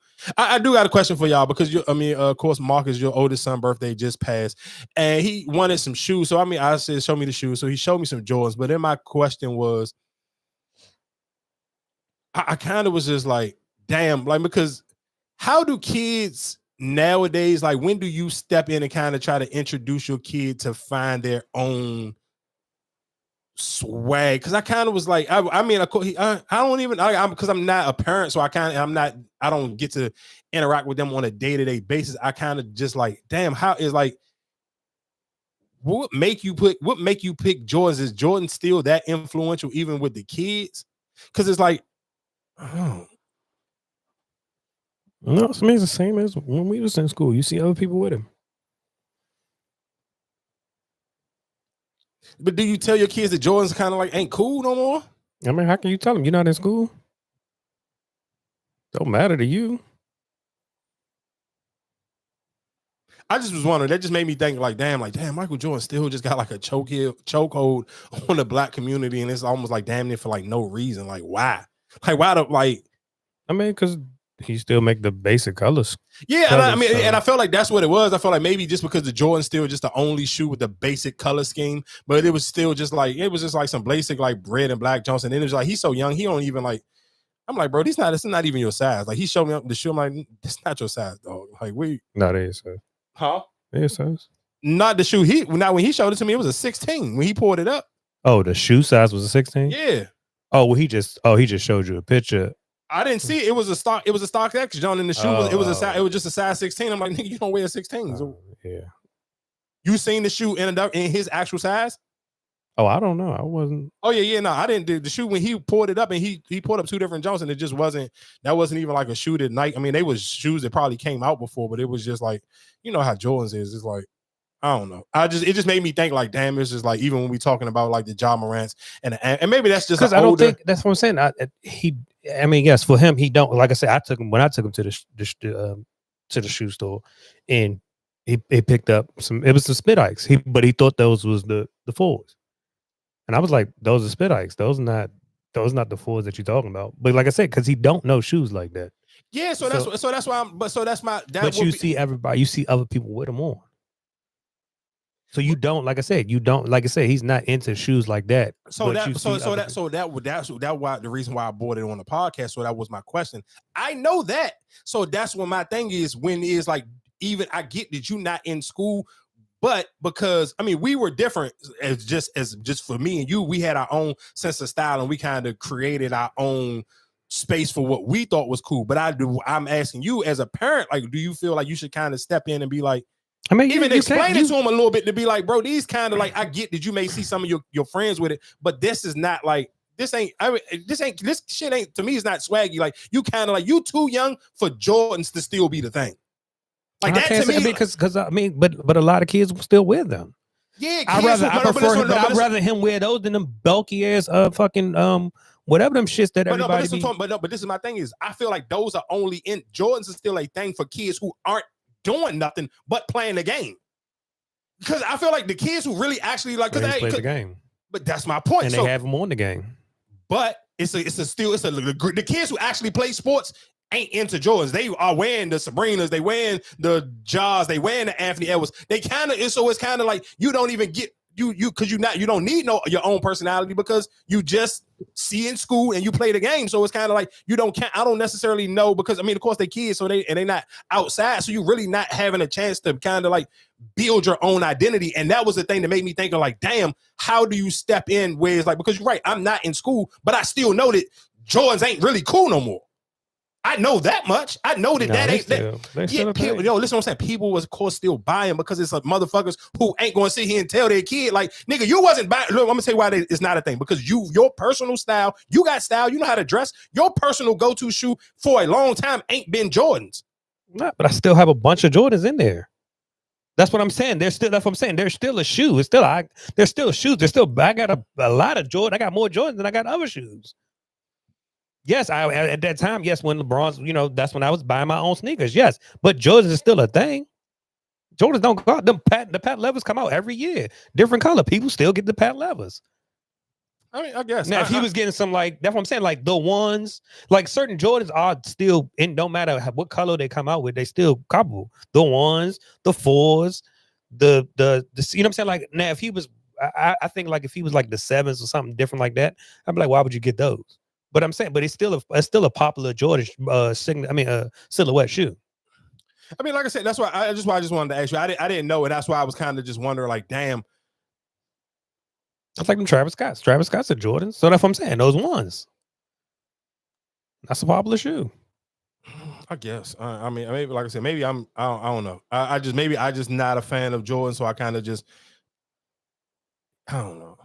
Yeah, that was just something I was just thinking about. I was just like, damn, how the fuck do Michael Jordan still kind of just like I don't know, just maybe I feel like Jordan's just such a lazy fucking shoe. Oh yeah, real quick before we get out of here, Boston Richie, I'm not gonna lie to you. And they've been trying to drag Boston Richie for this little relationship with this young ass girl for a minute. Boston Richie is 28. His girlfriend is 19 years old. I believe she is pregnant. So, but she it's a video that was floating around through the week where it was like somebody, like a fan, and it was in their car, and they recorded Boston Richie and his girlfriend arguing, and at that time he kind of like yoked her up and threw her phone down. So people got that on recording, and I believe after that she basically said, he said later on that night he ended up choking her, I want to say 20 times in the midst of 2 hours while she's pregnant. So he is facing domestic violence charges with that one. And of course, like I said, people have been on his head with this age gap between him and his girl because he was with her soon. Like they've been together for a couple years now. He was with her when she turned 18. Like when she turned 18, he started posting her. Like for her 18th birthday, he was going crazy. Like he took her out of the country, bought her endless stuff. And people was kind of, and again, like I said, me personally, I kind of like, I didn't judge it because I felt like I seen a lot of women who was kind of judging, and I felt like it was kind of maybe out of jealousy, the same way with Anthony Edwards' situation. Because nothing, like sometimes it'd be like with age, again, sometimes I think like sometimes when people put age on certain things, because they're not even a 10-year age gap in each other. They 9 years in between each other, and nothing about Boston Richie, his demeanor, even the way he talk in his interviews, he's still very childish. He come off childish. And that's why I always sit here and say, I don't think necessarily age make people adults, especially if you start to listen to people and listen to how they talk, listen to their talking points, where it's like, he just very childish. Like even in his music, it's like you can tell I mean, he may even be in a tricky situation, but I feel like he kind of allows social media to dictate the type of music he should put out. The girl stuff kind of caught on for him a lot. And that's not what originally caught on for him. Originally, the street stuff was counting on for him, but of course, those videos kept floating around in him in the interrogation room. So he kind of had to go in a different direction. So he started kind of leaning in, catered more his music to women. But I just like it's just his demeanor as it's not a man. Like that's not a man. When I watch the way he moved, the way he do interviews, nothing about Boston Richie comes off as a man. It's still very childish. So I didn't get caught up in the age group when I seen people trying to like put their picket fences to him and try to make it a big thing. Like, oh, he too old to be talking to this young girl, because even her mother came out and defended him like, bro, that age gap ain't that crazy, like let's be serious, whatever the case may be. It just seemed crazy because literally she turned 18, so that means nigga, you still is crazy. Huh? That shit is crazy. What you mean? Nigga, if my daughter come home and a nigga 28, well, at that time he was 27. Still, nigga, hell fucking no. That's crazy. So you was 20, what, like 25, and she was 17? That's fucking and you crazy. were still talking to her? It don't matter his maturity level. Hell fuck no. He's still She's not you mature a grown enough. ass man. I hear y'all. Nigga, no. I hear y'all, but I know for a fact. Come on, think about when you was in high school, it was the grown niggas picking up. That shit wasn't right. It ain't make I it ain't right. listen to. I'm not saying it don't make it right, but I'm still saying some niggas ain't really mature, dog. It don't matter if you, but if you right, you're not mature. But guess what? But here's my thing, right? You got money, right? So your way of sweeten her, or I can buy you this, or I can take you this, I can do you that. So all you doing, that's just like you don't take candy from a stranger. That I can buy you this, I can buy you. You're going to easily be like, yeah, I want to go with you. So cool. I'm cool. Let's say I'm cool. Let's just for debating purposes, because y'all are the same two people who literally just, what was it, 2 weeks ago when I asked y'all about the girl who sit here. What's the girl that got the Netflix on? When she moved out, and I asked y'all, I said, when do the parents step in and say something? Because at 17, you have a say so. At 18, you still kind of have a say so. 19, 20, I can be opposed to it, but they're still going to do what they want to do. But I'm not going to say it's okay. But I wish she would come in here with a 28, 30. What? At 19, ain't no way in hell. He would be hella uncomfortable. Because he ain't that younger than me. But because like we Yes, said, he's not we that said young we and said anything. last time, you can't stop your kids from doing anything. You absolutely cannot, but you can voice your opinion. And my opinion is definitely going to be voiced. But my thing is how much, but then that kind of go to the point where if we going, like I said, when we was having that conversation, what's the girl Gabby Petito, when we was talking about her and her moving out, I feel like sometimes if you voice your opinion, let's just play this scenario out a little bit. Let's see. She was 18, right? No, she was 21. She was only 21. 22. 22, yeah, 22. But still, nigga, that's the 19 to 22 ain't too much of an age. I mean, yeah. But when you talking about 8, that's 18.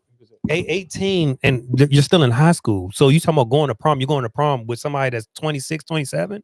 That's fucking crazy. The school wouldn't even let him in there. Of course. I'm listening. So no, hell no, I'm not okay with that shit. I hear what y'all saying, but all I'm just sitting here saying is if you, because of listen to what he, like you just said, because he's buying her all these lavish gifts, how aggressive do you want to be with this kid? Because do you want to push your kid away to want to go sit here and go stay with this nigga now? They're gonna do it regardless. But you don't But you have to can't be condone okay with it. it. I'm not okay with it. They're gonna do what they want to do regardless, but I am not okay with it. I'm not condoning any of it. And look what we just said there. A fan had video of him choking her. And then you and she beating on her pregnant? and she's pregnant. Like what? Come on. I'm going to jail. I'm listening to what I say. I'm with y'all. That's why I brought it up. I wanted to hear y'all part because y'all was the same people who literally just said a couple weeks ago with the Gabby Petito, I can't do nothing. What can I do? Just let her move out of the country with some random nigga. That's how it started. And his is different. Boston Richie is different because he actually got some money where he can put her in a nice, livable situation. And 9 times out of 10, that's why the mother. But of course not. But guess what? If Mom Dukes ain't, and let's be clear, the younger girl, her mother looked good, and that's why people was like, "Nigga, why you just ain't go smack at the moms? Why did you go to the fucking daughter? Because the mother looked good, and the mother in her 30s. Because the mother not putting up with that shit. You finding somebody young who you know gonna fall for it. Real quick, this shit was kind of funny. Surviving out here in love. Yeah, dating in Atlanta, surviving Atlanta. What's going on? My last relationship, it was 2 years ago. Okay.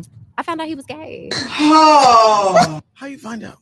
I was at work. Okay. And a group of people were talking about some girl's new boo. And one of the dudes at the table was just like, little do she know, I'm him too. And then she threw the receipt out on the table, and it's mine. I said, "Oh, it's not your nigga." A whole everybody, co-worker. everybody." And this was your boyfriend? This was my boyfriend. We were in a committed relationship. We were living together. Oh. And so it was only one man though that he was talking. No. Come to find out, he was on Grindr because I heard the notification go off one night. And I didn't even know what it was because, like, I'm not on Grindr, but I was watching the movie and I was like, oh, wait a minute. I know that ain't. What did his bio say?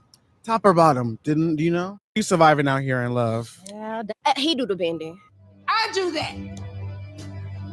Me. I'm a bi girl. Period. So, and he knew that. And we were having threesomes and everything together. So I was just like, Savannah, slow down. It's not that you can't disclose to me. Like, we cool, but y'all was having threesomes together? Yeah, until I found out that he was having sex with one of his homeboys. You're a victim. Be the hopeless romantic. You survived. Shit. Do y'all believe this? Damn. Like sometimes I don't be believing some of this shit. I believe it. Like what? I believe it. They be putting a little too much razzle dazzle. Real quick, 2 more stories before I got here. What's this movie theater? Regal movie theater has lost his goddamn mind. The CEO of Regal movie theater said people should be able to text in a movie theater and also smoke in a movie theater. Listen to what I'm saying. It's not too many movies that I want to go to the movie theater and see now, and that I feel like to the point where the last 2 movies, one of them I did actually go see. I actually went to see the Issa Rae Jones. That's on Netflix now, and of course I'm not mad at them. Netflix got to get it right with movies I haven't seen at the movie theater to get me to up my plan. You keep grabbing movies I already seen at the movie theater, but I respect what Netflix is doing. And then, well, both of them Jones is on Netflix now, but the other one and that's how they kind of know. That's how you know which one of those movies was good and which one was bad, and that's why I'm okay with my taste on how I pick movies that I would want to go see at the movie theater, because both of them are on Netflix now. Dinner Thieves 2 and One of Those Days. And One of Those Days, you got to up your plan to be able to watch One of Those Days. Where Dinner Thieves, you can just watch it with the regular Netflix plan. And I ain't gonna lie to you, that joint even still like, bro, that's like it. I ain't even finished it. For real? I got like 75% through. Like that shit just didn't have enough action in it for me. Oh, Den of Thieves? Yeah. That shit was just like, it's just a movie. But like, the first one was didn't have that much better. action either. It was better than this. It was better than that, nigga. Like this is what I'm saying. I tried multiple, and my way for certain movies the way is like, so I can kind of multitask. I'll play the video game trying to watch the joint. And it's like, all right, if it get good, I'll cut the game off. But it never got good, and I was just like, man, I'm a Netflix. Let me look at something else on Netflix. Like that shit was just like, bro, it was just like, what are we doing? Like, there's no action, there ain't no shootouts, there's no nothing. It was a whole lot of male bonding. That's exactly like what the fuck are we doing? Like when we gonna get to the good shit? But that's what I'm just saying. So now even making it to listen, because we can kind of tie that into with the movie theater wanting to smoke. That is even it turned people off even when it comes to the clubs now, because every club everybody can smoke. So that makes for people who don't smoke, like, bro, I already don't want to be around drunk people. Now you're trying to add weed into the occasion too. Like, hell no. Now that's what make people want to go to the bougie club. Then let's be clear, will more people come out because they can smoke there? Yeah, but. And your concession stand gonna go up. I mean, I guess if that's the type of order, if that's the type of crowd you want, cool. But I wouldn't want to. I'm not saying if you have just one theater that allows it, then cool. One actual theater, not all the it's not all the movies. Yeah, because just one theater, like you just section off one theater where that's just they just show. That's cool, I get it. But now you just sitting here saying like, so what about like on the weekends when people taking their kids to the movie theater? Now you got this one movie theater smelling like weed. The whole damn movie theater gonna smell like weed now. But what's the difference when they coming in there smelling like it? Yeah, you talking about teenagers. We talking about me bringing my kids. If I'm bringing young kids with me, like no. But those movies are on the other side. Like if it was Magic, you got on the far side, let's say farthest to the end or whatever the case may be, that movie is sectioned off for that purpose. Everything else, you put your kids' movies on that side, so they wouldn't even go nowhere near. Yeah, I'm cool. If they still attract them a certain crowd. Exactly, and I'm cool. I don't want to be around nowhere near that. If they make that a real thing, I'm cool. I already don't want to go to the movie theater as is. I can wait for it to hit the streaming zone. I'm cool. But I don't think the movies be packed like that anymore. That's why I'm thinking that's probably why they're trying to do it, to try to get more people to come. I feel like the movies theater is probably. I don't know. I don't go to the movie theaters. Even when I took the kids to go, I'll go like in the middle of the day. So I never go to the movie theater on no. I'm definitely not going to a movie theater like on a Friday, Saturday, or nothing like that. And most of the days when I go to the movie theater, it's like a Monday or a random Tuesday or something. It ain't no, so I don't necessarily know. But that to me just would turn me completely off. Like if they was like, oh, at this movie theater we can smoke. Like it's just the crowd that they bring in. Like and I know I sound like an old person, but it's just like, bro, man, I don't care what y'all say. I think when you completely get away from the weed and stuff, like you pay attention to just like, bro, some people treat, and when people be like weed is a gateway drug. Like it sounds obnoxious and it sounds crazy, but if you actually watch how some people allow weed to just turn them completely out, where they just look dirty and they look like they smoke weed, like they just look burnt out. Like weed, it's some people who smoke weed and that's all they do. It look like they smoke crack. Like it's some people that allow weed to just get the best of them and their whole just demeanor and everything just look burnt out. And all they may do, they might not drink, they may not do nothing else but just smoke weed. But they allow that to become their personality. And now they just look completely burnt out. Their clothes look super dingy. They look dirty. Their eyes is black. It look like Michael Jordan eyes. Lips super burnt up. Teeth. The gums black as hell. Like, no, bro, I'm cool. I ain't trying to go to the movies with nobody like that. Like the movies is supposed to be like a luxury item. You trying to turn the joint into a trap house now? Yeah, I'm cool. Substitute teacher in Columbus, Ohio, faces serious charges. Police say she tried to pay one of her students to shoot and kill her husband. This particular teacher was attempting to groom this young person into committing murder. Authorities say 44-year-old Stephanie Demetrius offered the teenager $2,000, allegedly paying a $250 down payment, texting the boy that her husband worked from home and providing times when their 4 kids wouldn't be there. But the alleged plot was foiled when the boy's mom saw details in his phone and called police. We're unsure of the specific reason as to why this teacher chose this particular student. This was a situation where the parent was able to capture things inside of this young person's phone to alert authorities. Investigators claim to have a recorded phone call where the would-be teenage hitman asks if the neighbors would hear the gunfire. Demetrius allegedly responding, they don't care. In the past, she was accused of trying to stab her husband, set the home on fire, and run him over. In this case, she denies the allegations, questioning the entire story during her first court appearance. Who is the juvenile involved in this case? She was released on bail and is due back in court next week. Hold on, dog. Hold on real quick. How the fuck she was leased on? That's exactly what I was about to ask. Who is she going to stay at now? Her and her husband still gonna be in the same house together? And they got 4 kids together. Like, explain to me how life is supposed to go on and like on our regular day-to-day, even if they don't live in the same house no more. Are we supposed to still co-parent as regular humans, knowing that you try to put a hit out on me from a kid? Like, how do you explain that? Now that's on the news. How do you sit here as if I'm the father? How do I explain this to my 4 kids that their mother tried to kill me? But he didn't did it. She didn't did it more than once. Yeah, so it's that's cool. No, so that's that's what I'm saying. I don't listen to it. I can't more explain her trying to hit me with a car or her trying to stab me from her sitting here trying to get one of her students to, like, come on, dog. And it's now it's on the news. This ain't even just me and your personal business now. Now the world know this. Like, nigga, bro, it's some crazy people out here. All I would recommend to y'all, man, y'all be safe out here.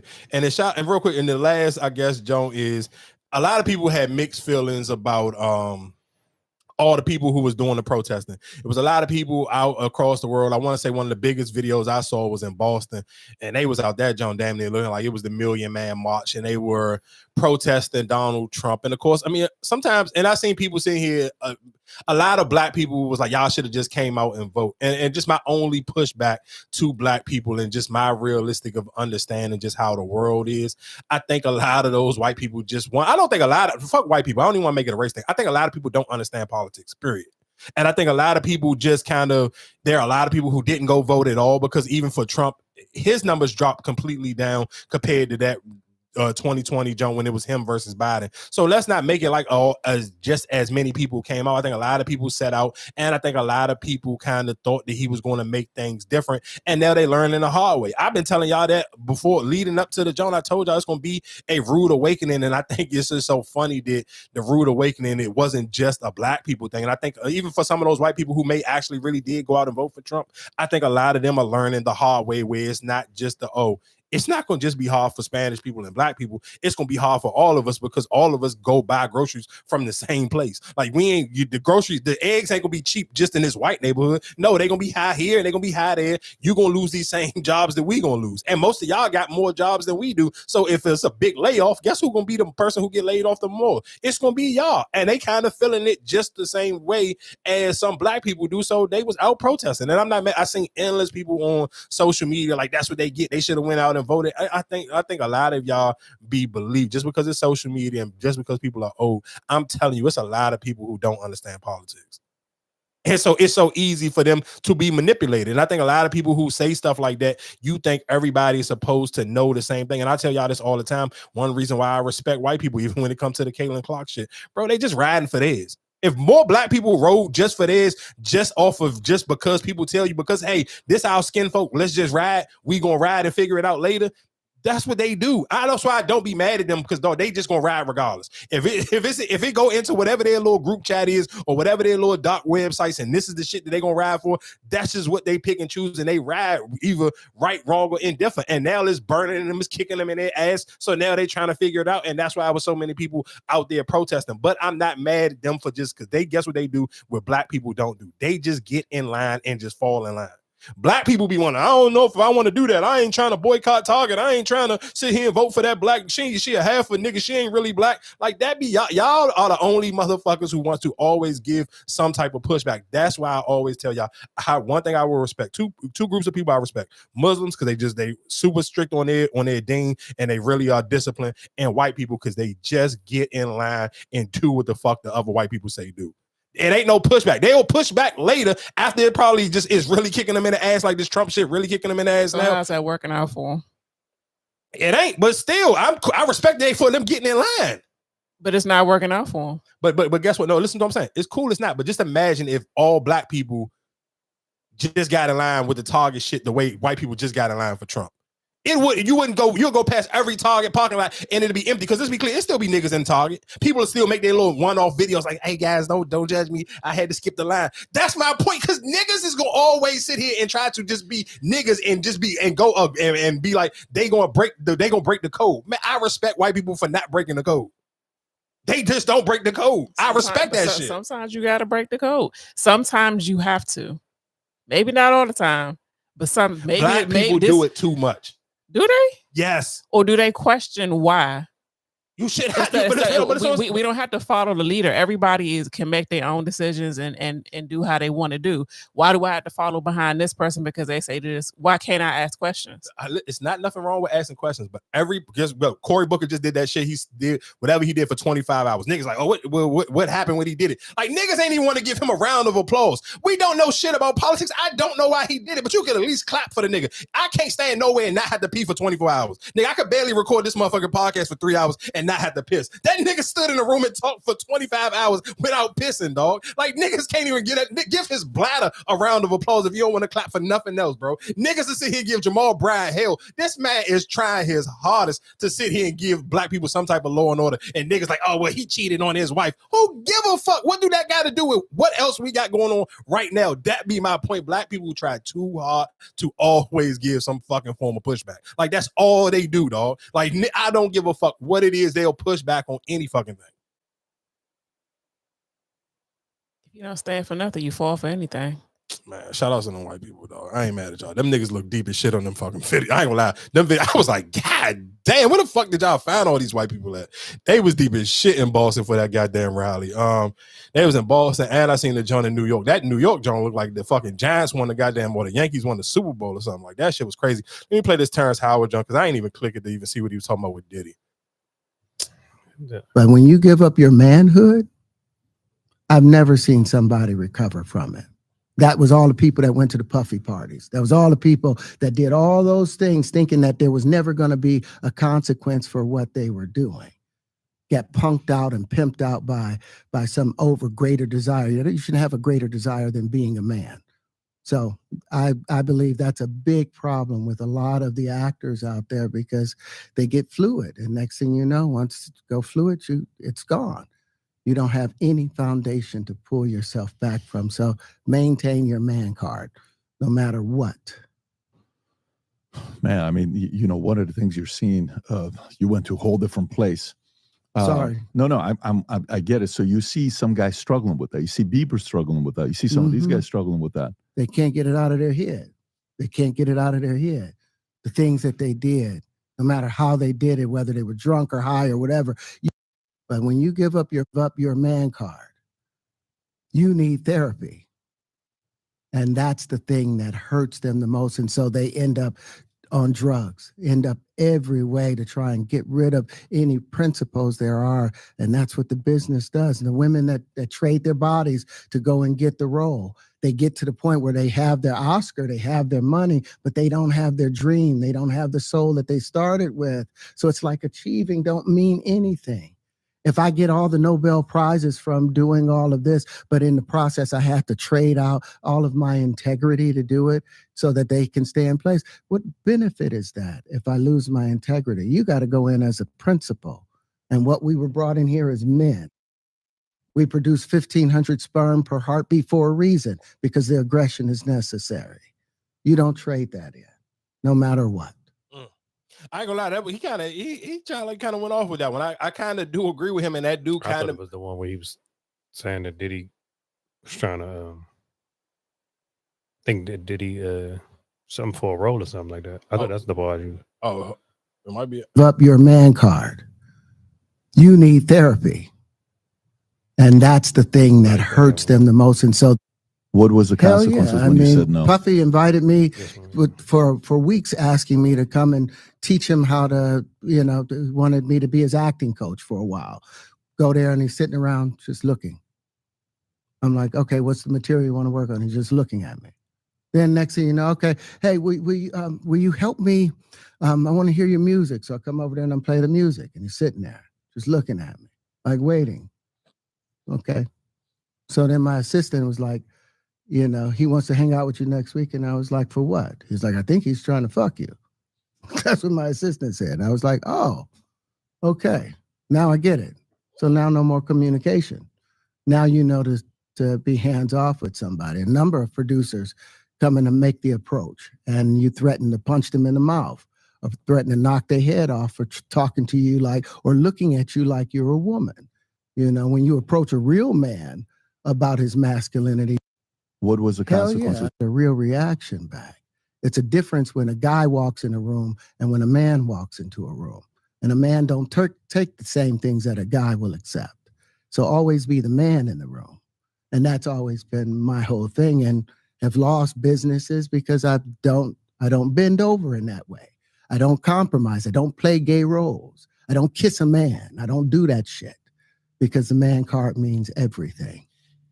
I feel like what he was saying, I'm sure if you want to kind of push a gay agenda, and I can kind of lastly tie that into what's the football player, what the fucking play team he played for, the Saints, and he trying to do a gay football training camp. I don't even know what the hell that means. Former Saints player, or he still might play for them right now. I don't even know how you say his name. But he's about to start a LGBTQ youth football camp. Like, what is that? What's the point of that? Like, I do think sometimes, and that's why sometimes I understand when we hear certain things that people like they be trying to push an agenda, and maybe you don't get offended by some of those things, so you kind of don't pay it no attention. Like when people used to be like, "Oh, P Valley, they trying to push an agenda and this and the third." Like, I don't get offended by it. It's cool. It is what it is. I can watch it. I can enjoy the show for what it is. But then you kind of listen and you see certain things where it be like, "Bro, what's the point of that?" Like, tell me why you can't just have a regular football camp and let it be about football? Why do it have to be a LGBTQ football camp? Like, what are they playing football different from everybody else? Like, make that make sense to me? Like, they still got to put on equipment and play football just like a regular person. Why are you trying to make, especially this for youth kids? Why are you trying to sexualize football?